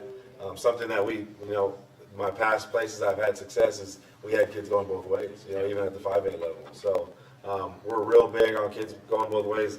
Linemen or an O lineman and a D lineman. You're a DB and you're a receiver, and we coach it that way too. At practice. So it's big for me because I don't want to be standing in a big game and my best player standing next to me not on the field because he plays one way, So we used Damian last year. I think we're playing Zapata. We couldn't cover one of their slots. Hey, go play man on him. We're just gonna play man. And he goes in there, he tips the ball and get a pick. So you want to use your athletes that way. Our big D lineman probably going to start at tackle this year for us, full sail because he's that much of a player. And we're gonna have to. We do a really good job of working together and kind of playing complementary football. That's kind of my big thing. Being a defensive guy, you get a lot of offensive head coaches that just want to score points, But I think when you play complementary football defensively, play good defense, run the ball, limit, possessions for the offense. Because sometimes you play teams and you can't stop them. It's hard. Offense nowadays, it's a hard deal to get a hold of on all these. Everything's new every year. You have to adapt, And so my big thing is let's run the ball. Let's we'll have a really good running back coming back and a really good O line, and then we'll play really good defense. I think we can compete with pretty much anybody on our schedule. So go ahead. What was it like when you took over that role? And you said, I know you said putting your own stamp to it. What does that mean specifically for you? Just the type of football that we're going to play. I sat down. I kept my offensive coordinator, Coach Talbert. But me and him sat down, and I kind of explained what kind of offense I want to have from a defense. Because when you're a defensive coordinator only, you stay away from that side. It's your job is to play good defense, not worry about what the offense is doing really. But as a defensive coordinator, the offense affects you a lot. And people don't realize that. You look at NFL, college, and high school. You can play really good defense, and you're getting short field every time because your offense is moving the ball, stuff like that. So that affects you versus an offense where they score 3 touchdowns, it looks good. You score 20 points on 3 plays. Defensively, you got to be perfect all the time. Every single play, we teach our kids is being perfect as much as you can because a DB, we misread something or a DB falls down, that's a touchdown. And you play 99% really good snaps, you can lose a game still. So and just I think being defensive minded, I guess I would say my stamp on it. The more mental toughness, more discipline is kind of where I came from. The guys I grew up playing under, and that's kind of my style. So we had always talked about, and this is way before you got there, Coach O'Neill got there, was that, TM's always had great athletes. And they've always had good athletes, but they were just always stuck in the district with Callan. Very tough district. It seemed like y'all were in a district barely creeping in on the numbers, right? That you're barely 4AD1 in this case, right? Just creeping over the line. And we always said, man, if they move down a classification play where they're going to be very good. Yeah. Well, then the TM moved down, and guess what? Cal Allen moved down too, right? So it's the same thing all over again, right? All over again. But now, you guys have done some things in the community that are kind of changing the way TM does business. Yeah. Right? You guys established the TM Youth Football League out there. Not necessarily you guys, No, but the community did it, right? And it was, normally they would play in that Northwest League with the Cal Allen kids, right? Yeah. And you're getting the new facilities, and that was always a head scratcher to us, right? Is that, TM is a wealthy district. You've got a nice big tax base, you've got the refineries, not all of them, but you've got a couple that contribute to that tax base, and we always wondered, what's the deal? We actually, do we say that? Who we used to work with? Sure. We used to work with the board president. Oh, okay. He's no longer on the board anymore, right? No. He's not on the board anymore. But we would always wonder why they conducted business that way. I mean, they wouldn't spend any money on the kids. Yeah. Right? And you get Mr. Van Maketree in there, and some people have mixed opinions, right? But he comes in and he gets stuff done. He does. Y'all got a bond approved, and it was just provided, y'all got the turf on your field, which was one of the last fields without turf. Yeah. You got the lighting upgrades.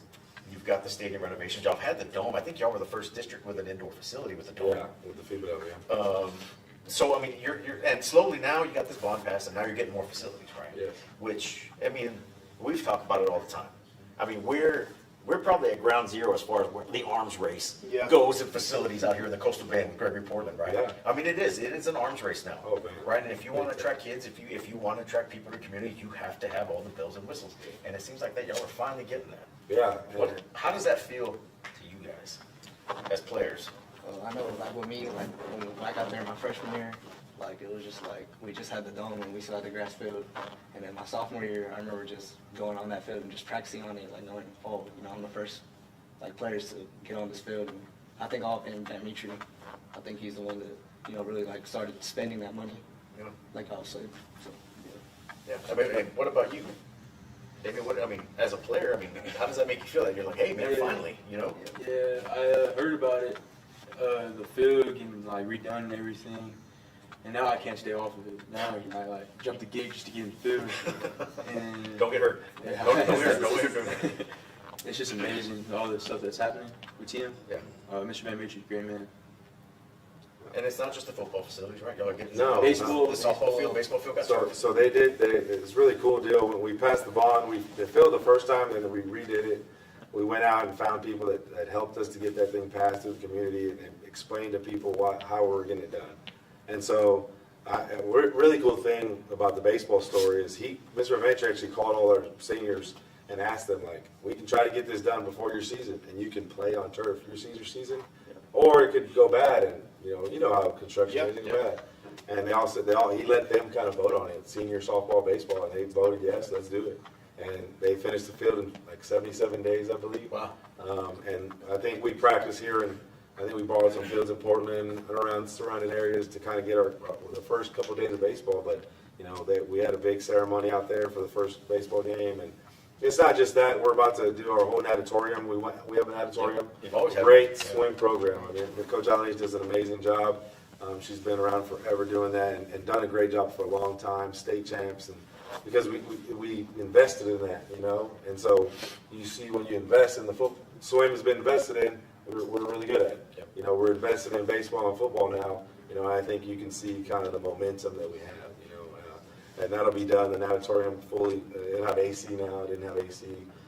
Everything redone. So it's just a reno. It's not a brand new. Full reno. We're adding seats. Everything's getting done. It's going to be state of the art. We're building a brand new CTE building that also got passed. We're going to build a brand new junior high. Where the junior high didn't have a football field. You know, those kids go out there and practice on.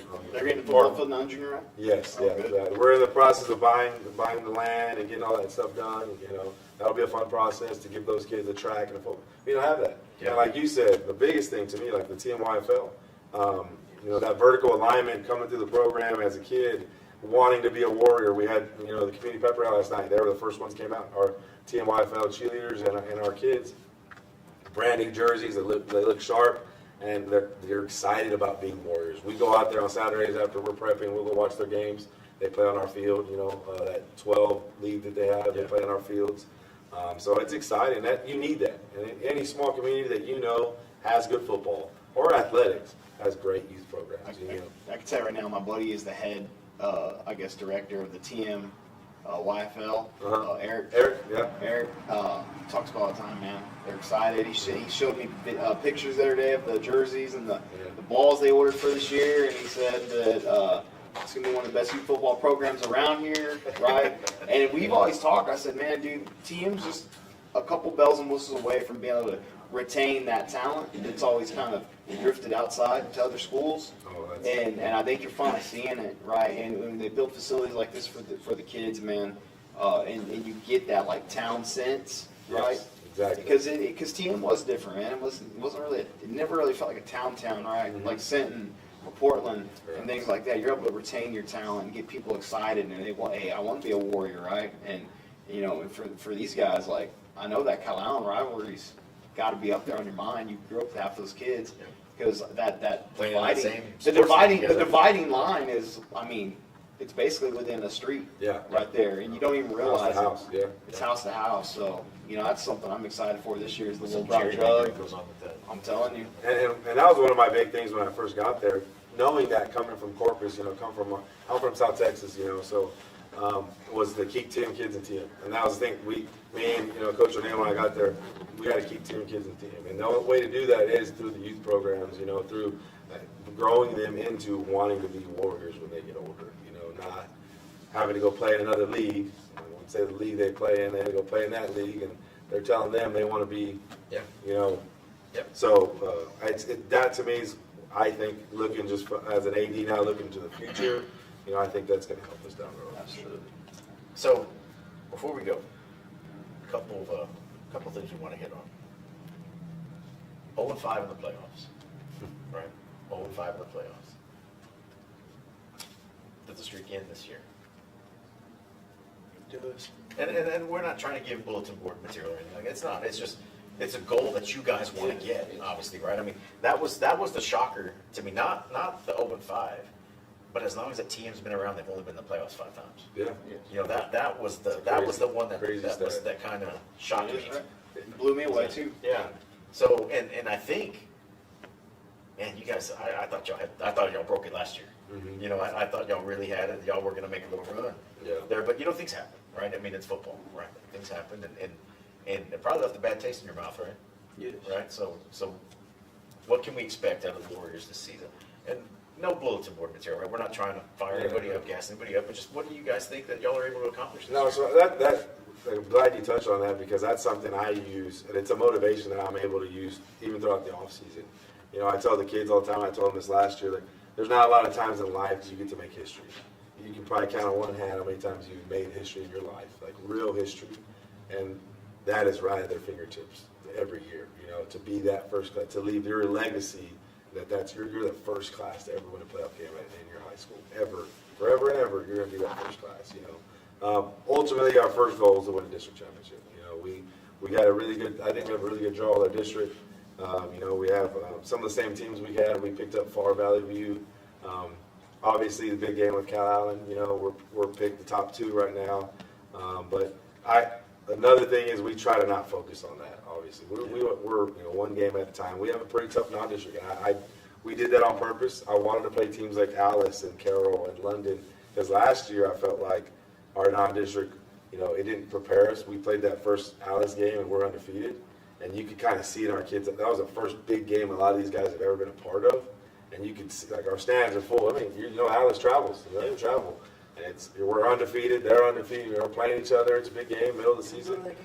And yeah, so, but And it affected us. I think it affected us, and that's how we got beat. So that's probably our worst loss of the year.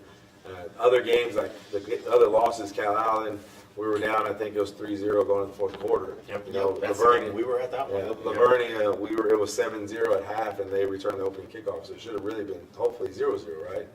Without that kickoff. So we were in games. We were never out of it. The Alice one, to me, was a big eye opener. But after that, we grew from that. And that's the kind of stuff I think we needed as a team. I'm big on playing I don't want to be too tough, right? But I want to win, But I think you need to play some good teams. I think you have to do that to see where you're at. We're scrimmaging Ingleside, who's very talented. It's the only way you're going to get better. We're scrimmaging Sinton. We're excited about scrimmaging Sinton. Me being from Sinton, I get to go over there. Yeah. That's kind of going to be cool for me to go over there and do that. And Coach Troutman's awesome, So we're excited about playing some good people and seeing where we're at, so that we do get, because and you guys probably know this, our first playoff game, even if we're first, it's pretty tough. We got El Campo, Bay City. Kind of the same thing as that. But that district is El Campo, Bay City, Lavergne, Port Lavaca, Bevo.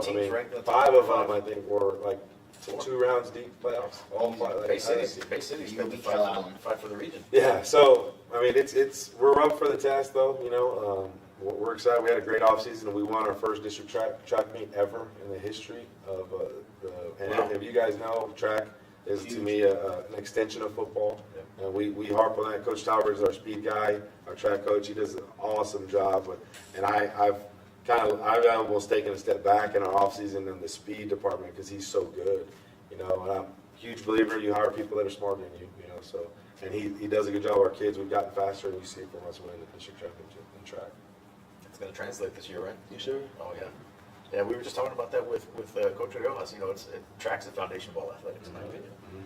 If you're not running track, you're not getting better. So that's good. So, what do you guys want out of the season for yourselves personally? I know it's a team sport, but you're human, right? What do you guys want to achieve? I think for me, it's just like stepping up as that leader role. Like I know with like the seniors last year and the seniors my sophomore year, like we always had like that 1 to 2 seniors that could really lead the team. I think I'm just excited to take that role this year. What do you want to do in the future? Set the tone. You talking to me? Or yeah. What do you want to do? Just based off that, you're looking forward to the leadership. What do you want to do? I want to be a mechanical engineer. Oh, go to UT. Nice. Yeah. Where do you rank in your class? Number 2. Nice. Nice. That's why he plays free safety. Yeah, He's a quarterback back there, man. He gets you lined up. David, what about yourself? What do you expect out of the season for yourself? Set the tone for the younger class, so they have something to look forward to, so they can do as good as we do now. Just make a playoff run. Big legacy, right? Leave a statement. Well, guys, thanks for coming out. We appreciate it. We know it's 7:30, 8:30 on a Friday. I know those things y'all got to do. Y'all are young. I know. We appreciate it, man. Especially, like I said, it's a Friday night. Y'all got stuff going on. And I appreciate you guys, man. I just want to tell y'all, thank y'all for what y'all do for South Texas. It's very entertaining what y'all do. I know a lot of us coaches, we'll watch you guys and we text and talk about the show and the guys that are on there. So I think it's really good that you showcase coaches and let people see us, not just watching us from the back and screaming at us on Friday nights. Yeah, kind of getting to know us and who we are as people. So I appreciate that from you guys. Y'all do a great job. Well, we appreciate it. Guys, good luck this season. We'll be following you. Sure. We're gonna see. We want to see that drought in, man. We'll see the jug come over. Oh yeah, that's the other thing, right? What 30? Seen that thing, 38. Yeah, I don't think anybody on the other side of Valley Road has ever seen it. Right? We saw a picture of it. We've seen a picture. That's about it. So it'd be nice for it to come out of the cage for once in a while, right? So we'll see. But guys, again, thanks for coming out. We appreciate it. We wish you guys the best of luck this season. Injury-free, successful season. Coach, good luck on your first season at the helm. Thank you. I appreciate that. It's a lot. So guys, we're going to take a quick break, and we'll be back with the Eagleside Mustangs. Stand by.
Hi, I'm Brian Williford, President and owner of Al Williford Chevrolet in Portland, where we've been family-owned since 1984.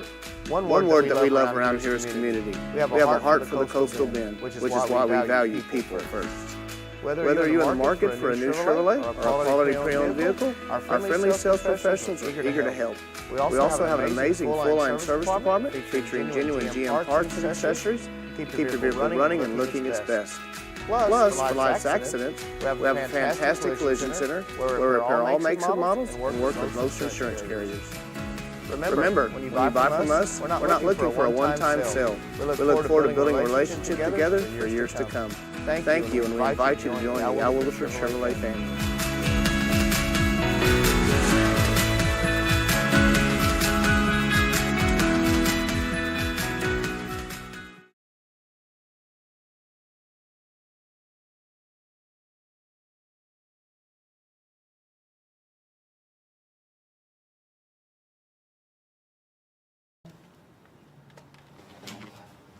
All right, guys, welcome back.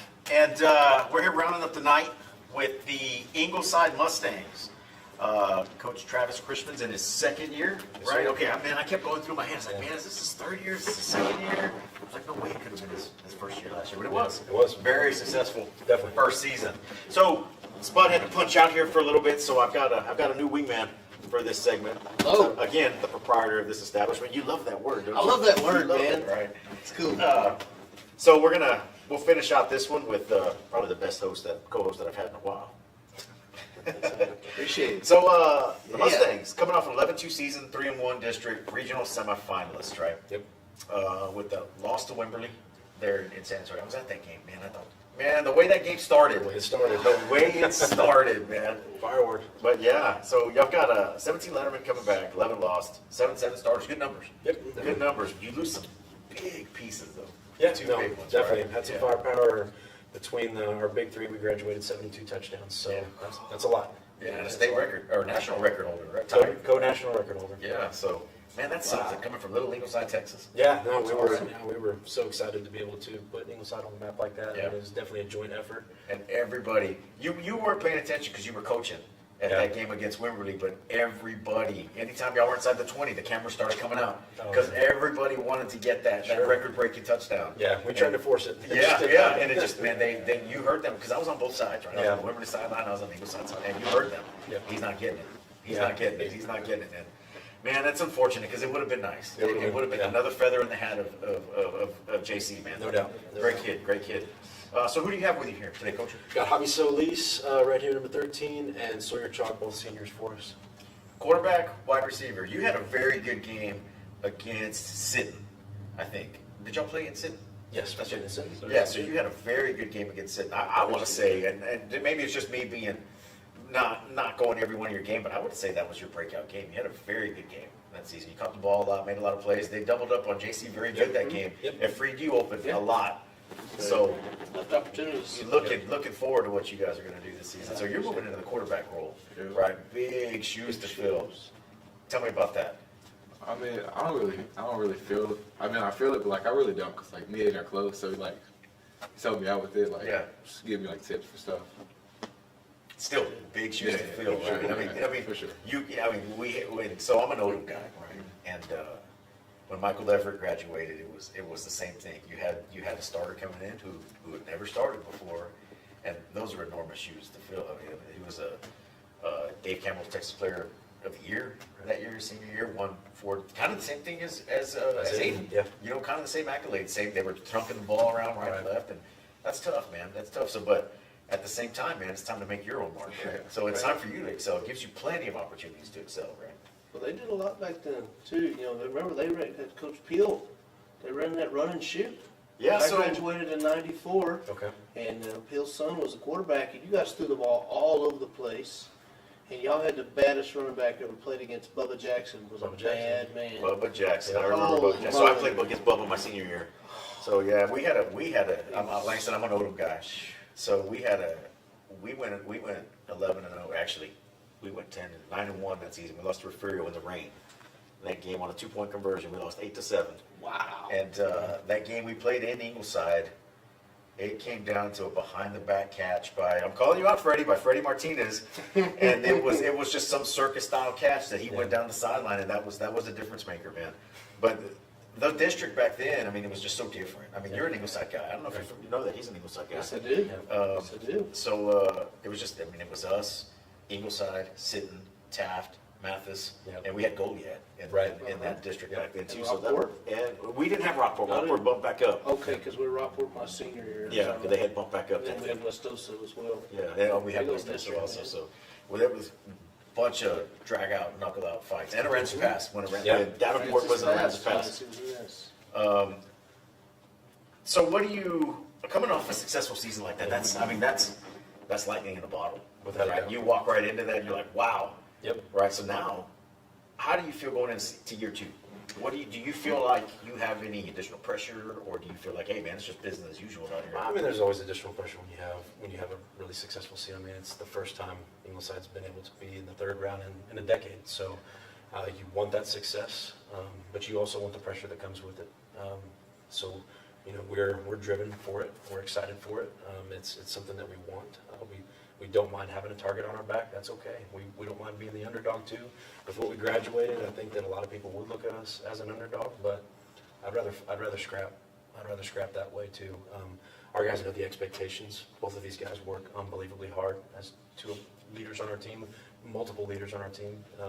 I feel like as a whole, we have some pretty good senior leadership this year, and you know, they know the expectations. They know how we're supposed to play, and I'm really looking forward to seeing what kind of product we can put out there. Yeah, and you know, and it's, man, I would guess it would be hard to temper expectations over there, right? I mean, sure. Especially coming off that, I mean, trying to get the community, pump the brakes, guys. You know, it's and I'm not saying that you guys are going to be bad. No, but it's just the way it is, right? I mean, you're coming off. I mean, you got 2 Division I athletes off that team. Y'all had another one that transferred just based off a coaching move, right? That I think he's going. I can't even think of his name anymore. The guy, I still follow him on Twitter. He had a kid that went to college as well. Running back, big kid. I can't remember his name. Help me out, guys. Help me out. Y'all had a coach leave. I think right before you came in. I don't know. It'll come to me later. It'll pop later. But you guys, what's your off season been like? Really, I've been working out with Jordan a lot. Jordan, my running back, Roman, every day with each other, working out, lifting. Really. What's your off season been like? The program? Oh, that's been great. Yeah, we've been getting back to it. I mean, I don't think we'll drop off much actually with our not returners, but like I don't know. We were talking in front of a camera, right? Mm-hmm. Yeah. You got all these words and you just kind of lock up. What about you, Javi? I'd say that our off season is doing. I think we did pretty good. Yeah. I think we're working. I mean, we worked really well. I think as a team we just grew stronger. I mean, especially coming off of last year, so we got something to go towards. So I mean, yeah, we're just getting stronger, working better. I mean, that's all we can do. Well, you guys are also both seniors, and Coach has been around a long time. He's been around this gig. I tell you, your team rises and falls with senior leadership. You seniors got to step up and pave the way for the young guys, because it's easy to look, oh, it's my senior year, and you kind of get in a tunnel, right? You don't see beyond that. You got to think about the next guys that are juniors that are stepping up. You're going to pave the way for those guys. So you guys are it, man. It's on your back to carry the team, and Coach is going to need you to do that, frankly. So I don't remember when you came in. Did you come in late last year? I came in February of 20. Okay, so you were able to put your off-season program in. Yeah, we were able to get a couple months in. Yeah, so it's nothing new to you guys, right? So this is it's a complete year under Coach, right? But to me, but I transferred back in. I transferred with Coach Hamrick to Rockdale. I transferred back in this summer. You're the guy I'm talking about. Then it was your brother. Yeah. It was your brother that. Okay, that's it. Okay, so y'all came back. I thought the name sounded familiar, and that's why I was like, didn't you play running back? Yeah, and that's what I was kind of thinking too. And why didn't you say anything? You had me stumbling around. Well, I was thinking, but I just wasn't sure. I'm on the entire side of the family's from Giddings, Buffalo country, so All about Rockdale. And you, Gary, I'm stumbling, and you're like, he came Well, back. I was in the same boat as Sawyer here. I was like, I think I would know what he's talking about. I'm not entirely certain. So he did leave before you came in, then, right? So because if you left, Right, with, yeah. with, I think with I think Coach Hammer, left about a month after I got there, probably. Yeah, so, yeah. Something like that.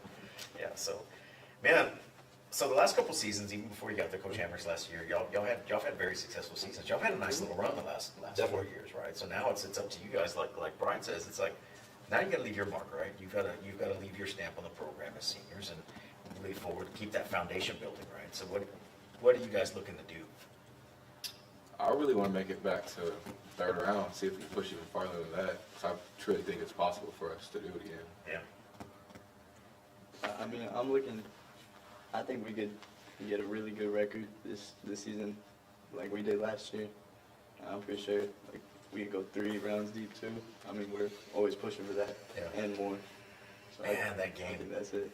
Man, that game. It started with all the fireworks. Oh, I know. So for you guys who didn't watch this game, it was the first play from scrimmage. The kind of the unsung player on that team, Nate Ambrose. Yep. You know, because Aiden and JC got a lot of the press, but For sure. Nate was in there doing all that dirty work. I mean, he was a 1,000-yard rusher. 1,600. Yeah. 24 total touchdowns. Yeah. 1,600. I knew that. Yeah. So he took off like 80 yards for that first touchdown. I was like, okay, we got a ball game here. And then it just bogged down. And then it didn't happen. Yeah, it didn't happen. But that's football, right? It's football, It man. happens, man. And Really- really, not to take it It's a juggernaut. They had a very talented team, right? A very talented team. A lot of big. You're not used to seeing kids that big, right? Well, not Austin area. Not down here, man, right? I don't know. Not down here, though. That's that Lake Travis water or something, man. I don't know what it is. And but- at Stover, I mean, the kid is just willed A freight that train. team. Yeah. Hey, he willed that team in that state championship. I really, really, really thought they were gonna. I thought they were gonna do it, man, and then they just did 2 points short. Mhm. Man, it was so close. So, Coach, what are you looking forward to this season? Looking forward to just opening up a new chapter of Mustang football. Like I said, we kind of took a different approach to our offseason this year, probably different than these guys have gone through probably before, and how we trained and what we wanted to get out of our guys. And so we really focused on the speed and explosion part of it, rather than just going after brute strength and going kind of a boot camp style off of it. So we really took a concentrated approach to how we went about our offseason. And so are we going to be the same team as last year? No. Every new year has a different story. And so one of the beautiful things about being a coach is seeing what kind of story we can create for ourselves. And so with what we think and feel like in our hearts that we're going to be able to do this year, we're really excited about. These guys have been practicing extremely hard this entire week, and have our first inter squad tomorrow, and then our community pep rally, and then everybody's gonna get into that, and then school starts on Wednesday, and then finally find a new routine and not have to wake up at 4:30 in the morning and for those 6 a.m. practices. So I'm sure they're looking forward to that. But we're excited to see this new brand of 2024 football. Yeah, so are we. I mean, like I said, it's been fun to watch everything that you guys have been doing the last few years. Last year, y'all aired it out a lot. The year before, y'all kind of had that mix, right? Y'all were run-based attack, but y'all could throw when y'all needed to. So it's always been fun watching you guys. And like Brian says, I mean, the games that they've had, I mean, Ingleside's always been a tough program. We've always had tough kids, and it's man, I'm excited. It's a great time of year. This is y'all's last run, right? So, man, I mean, that's exciting too, but scary, right? So what do you guys, kind of away from football, what are you guys looking at for the future?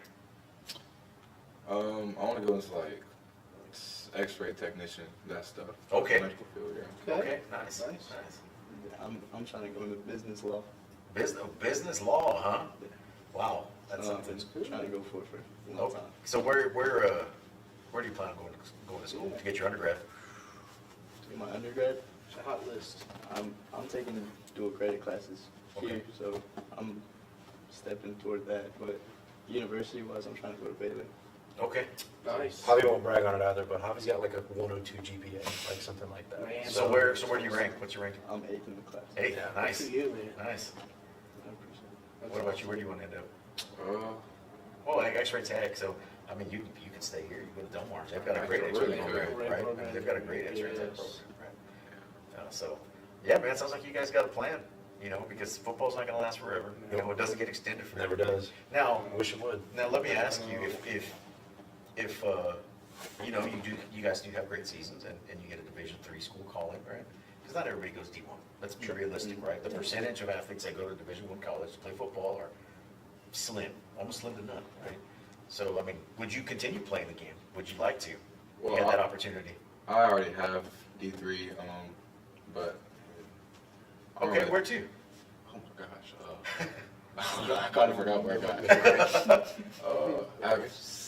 Sagu. Okay. I should have another one from Millsap College, somewhere over there. Mississippi. Yeah, and then what else do I have? I don't even know what else I have. So that's tough, right? Yeah. That's tough going, especially out of state, right? And that's where you see a lot of the offers to our kids. And man, the biggest piece of advice I could tell you for something like this, man, go. Experience it. You know, Right. and if it doesn't work out, hey, it doesn't work out. There's no shame in that. No shame. But opportunities, man, they're not. Sometimes you have to make your own, right? And if that's it, you got to take it, right? Because it may not come again, right? So I mean, that's the best piece of advice I can give you guys. If you love the game and you want to keep playing, man, you've got to take those opportunities that are given to you, and you're making those opportunities come based on your performance, right? Your grades and your performance. You're creating those opportunities. It's just a matter of you taking them. And to add to what Jacob's telling you too, guys, if you guys decide to do that, just think of, even if it's D3, don't think of that as the end, think of that as the beginning. There's players all the time that go in at D3 or whatever and go out and make a name for themselves, and then they get a knock from somebody they didn't expect, and they do, sometimes they can move up. So, you know, don't think as, oh, this is it for me. No, not necessarily. There's opportunities for you past that if you do well. But hey, all I ever tell people, tell kids, like I told my kids, whatever you decide to do, give 150%, man. Don't look back. Live life with regrets. You know, go hard, pursue hard, whatever you do. It's like these guys will tell you, I pursue this here every single day. And it's hard a lot of times, you know, but you got to go out and you got to push hard through it, because it's what I love to do. You know? Guys, I know, you just said you got an early morning tomorrow. We're rolling on 9 o'clock. We appreciate you guys coming out today. No, thank you for Especially having after us. the day y'all have had, practice. I'm pretty sure y'all lifted weights again today. Yep. Yeah, so, and y'all got an early morning tomorrow. So it's gonna feel good to get the pads on, finally hit somebody, right? Definitely. Yeah, so you guys get after it. Who's your first scrimmage against? TM. Oh, nice, Yeah. okay. Who do you guys open the season with? La Feria. Okay, wow, who is it, here or there? It's here. Oh, okay, next year you got that long. Yeah, we'll go So, then. La Feria's always got a strong team. No doubt. Right? They've always got Got some strong athletes, kids. so that's a good one. Yep. So that's a good way to open up your season. That's just gonna help you as the season progresses, right? Get you ready for district. District's a little bit easy, might as well No. get hit. Yeah, because you guys, we hadn't mentioned it yet, but you're in the district with Sid, you're in the district with Cuero. Yep. You know, so you It's got some heavy hitters, right? And not only that, we played 10 straight. We don't have a bye week until 11. Oh, wow, so Yep. you gotta worry about injuries too. Yep. Yeah, so, yeah, man. And So we wish you guys the best this season, successful injury-free season. yes. And again, we'll check in with you guys as the season goes on. Coach will have you on. Yep, Whenever, absolutely. Whenever your schedule allows. Oh, And anytime. we'll just kind of shoot it, Sounds good. you know, and then if we definitely make it out to a game. Absolutely. Can't, so, I mean, that's sitting one, we've been sitting one the last 2 Yep. years in a row, and that's usually the one for district. I'll be there Yeah. this year. Right, Come so, on. so we'll see. Do y'all have Cuero at home or do you have him on the road? Ooh. We're on the road. On the road? We're on the road. Okay. Yeah, I think we're making one trip to Cuero already, that's enough. That's it. Yeah, So, yeah, we were talking about them earlier, Coach. Yeah. That's one of them and Port Lavaca is the two stadiums I know of that have one section of home stands on the visitor side. Right. So, first time I went to a Cuero sitting game, sitting in there, I'm looking over and there's all these gobblers here, and I'm like, don't jump along that side. So yeah, it's an interesting place. Well, guys, thanks again for Thank coming you. out. Thanks, We appreciate guys. it. We appreciate it's like I said, it's 8 o'clock, Yeah. 9 o'clock at night. You guys are out here. All good. So thank you for Appreciate giving us the opportunity to No. showcase you guys and showcase the program. Absolutely. Appreciate y'all. Guys, and like I said, we'll check in as the season goes on. Guys, thanks for tuning in tonight. We will be back tomorrow. I know our schedule says 5:30. We kind of bent the rules a little bit. We'll probably start about 4:45 with the Alice Coyotes and Coach Castellano. They'll be here to kick the night off. And tomorrow, we've got Alice, Kingsville, Robstown, Corpus Christi Miller, Corpus Christi Moody, Corpus Christi Ray, Ranches Pass. We got a full deck tomorrow, so it's going to be a good one. So make sure you guys tune in. And thanks for watching tonight. We'll see you tomorrow.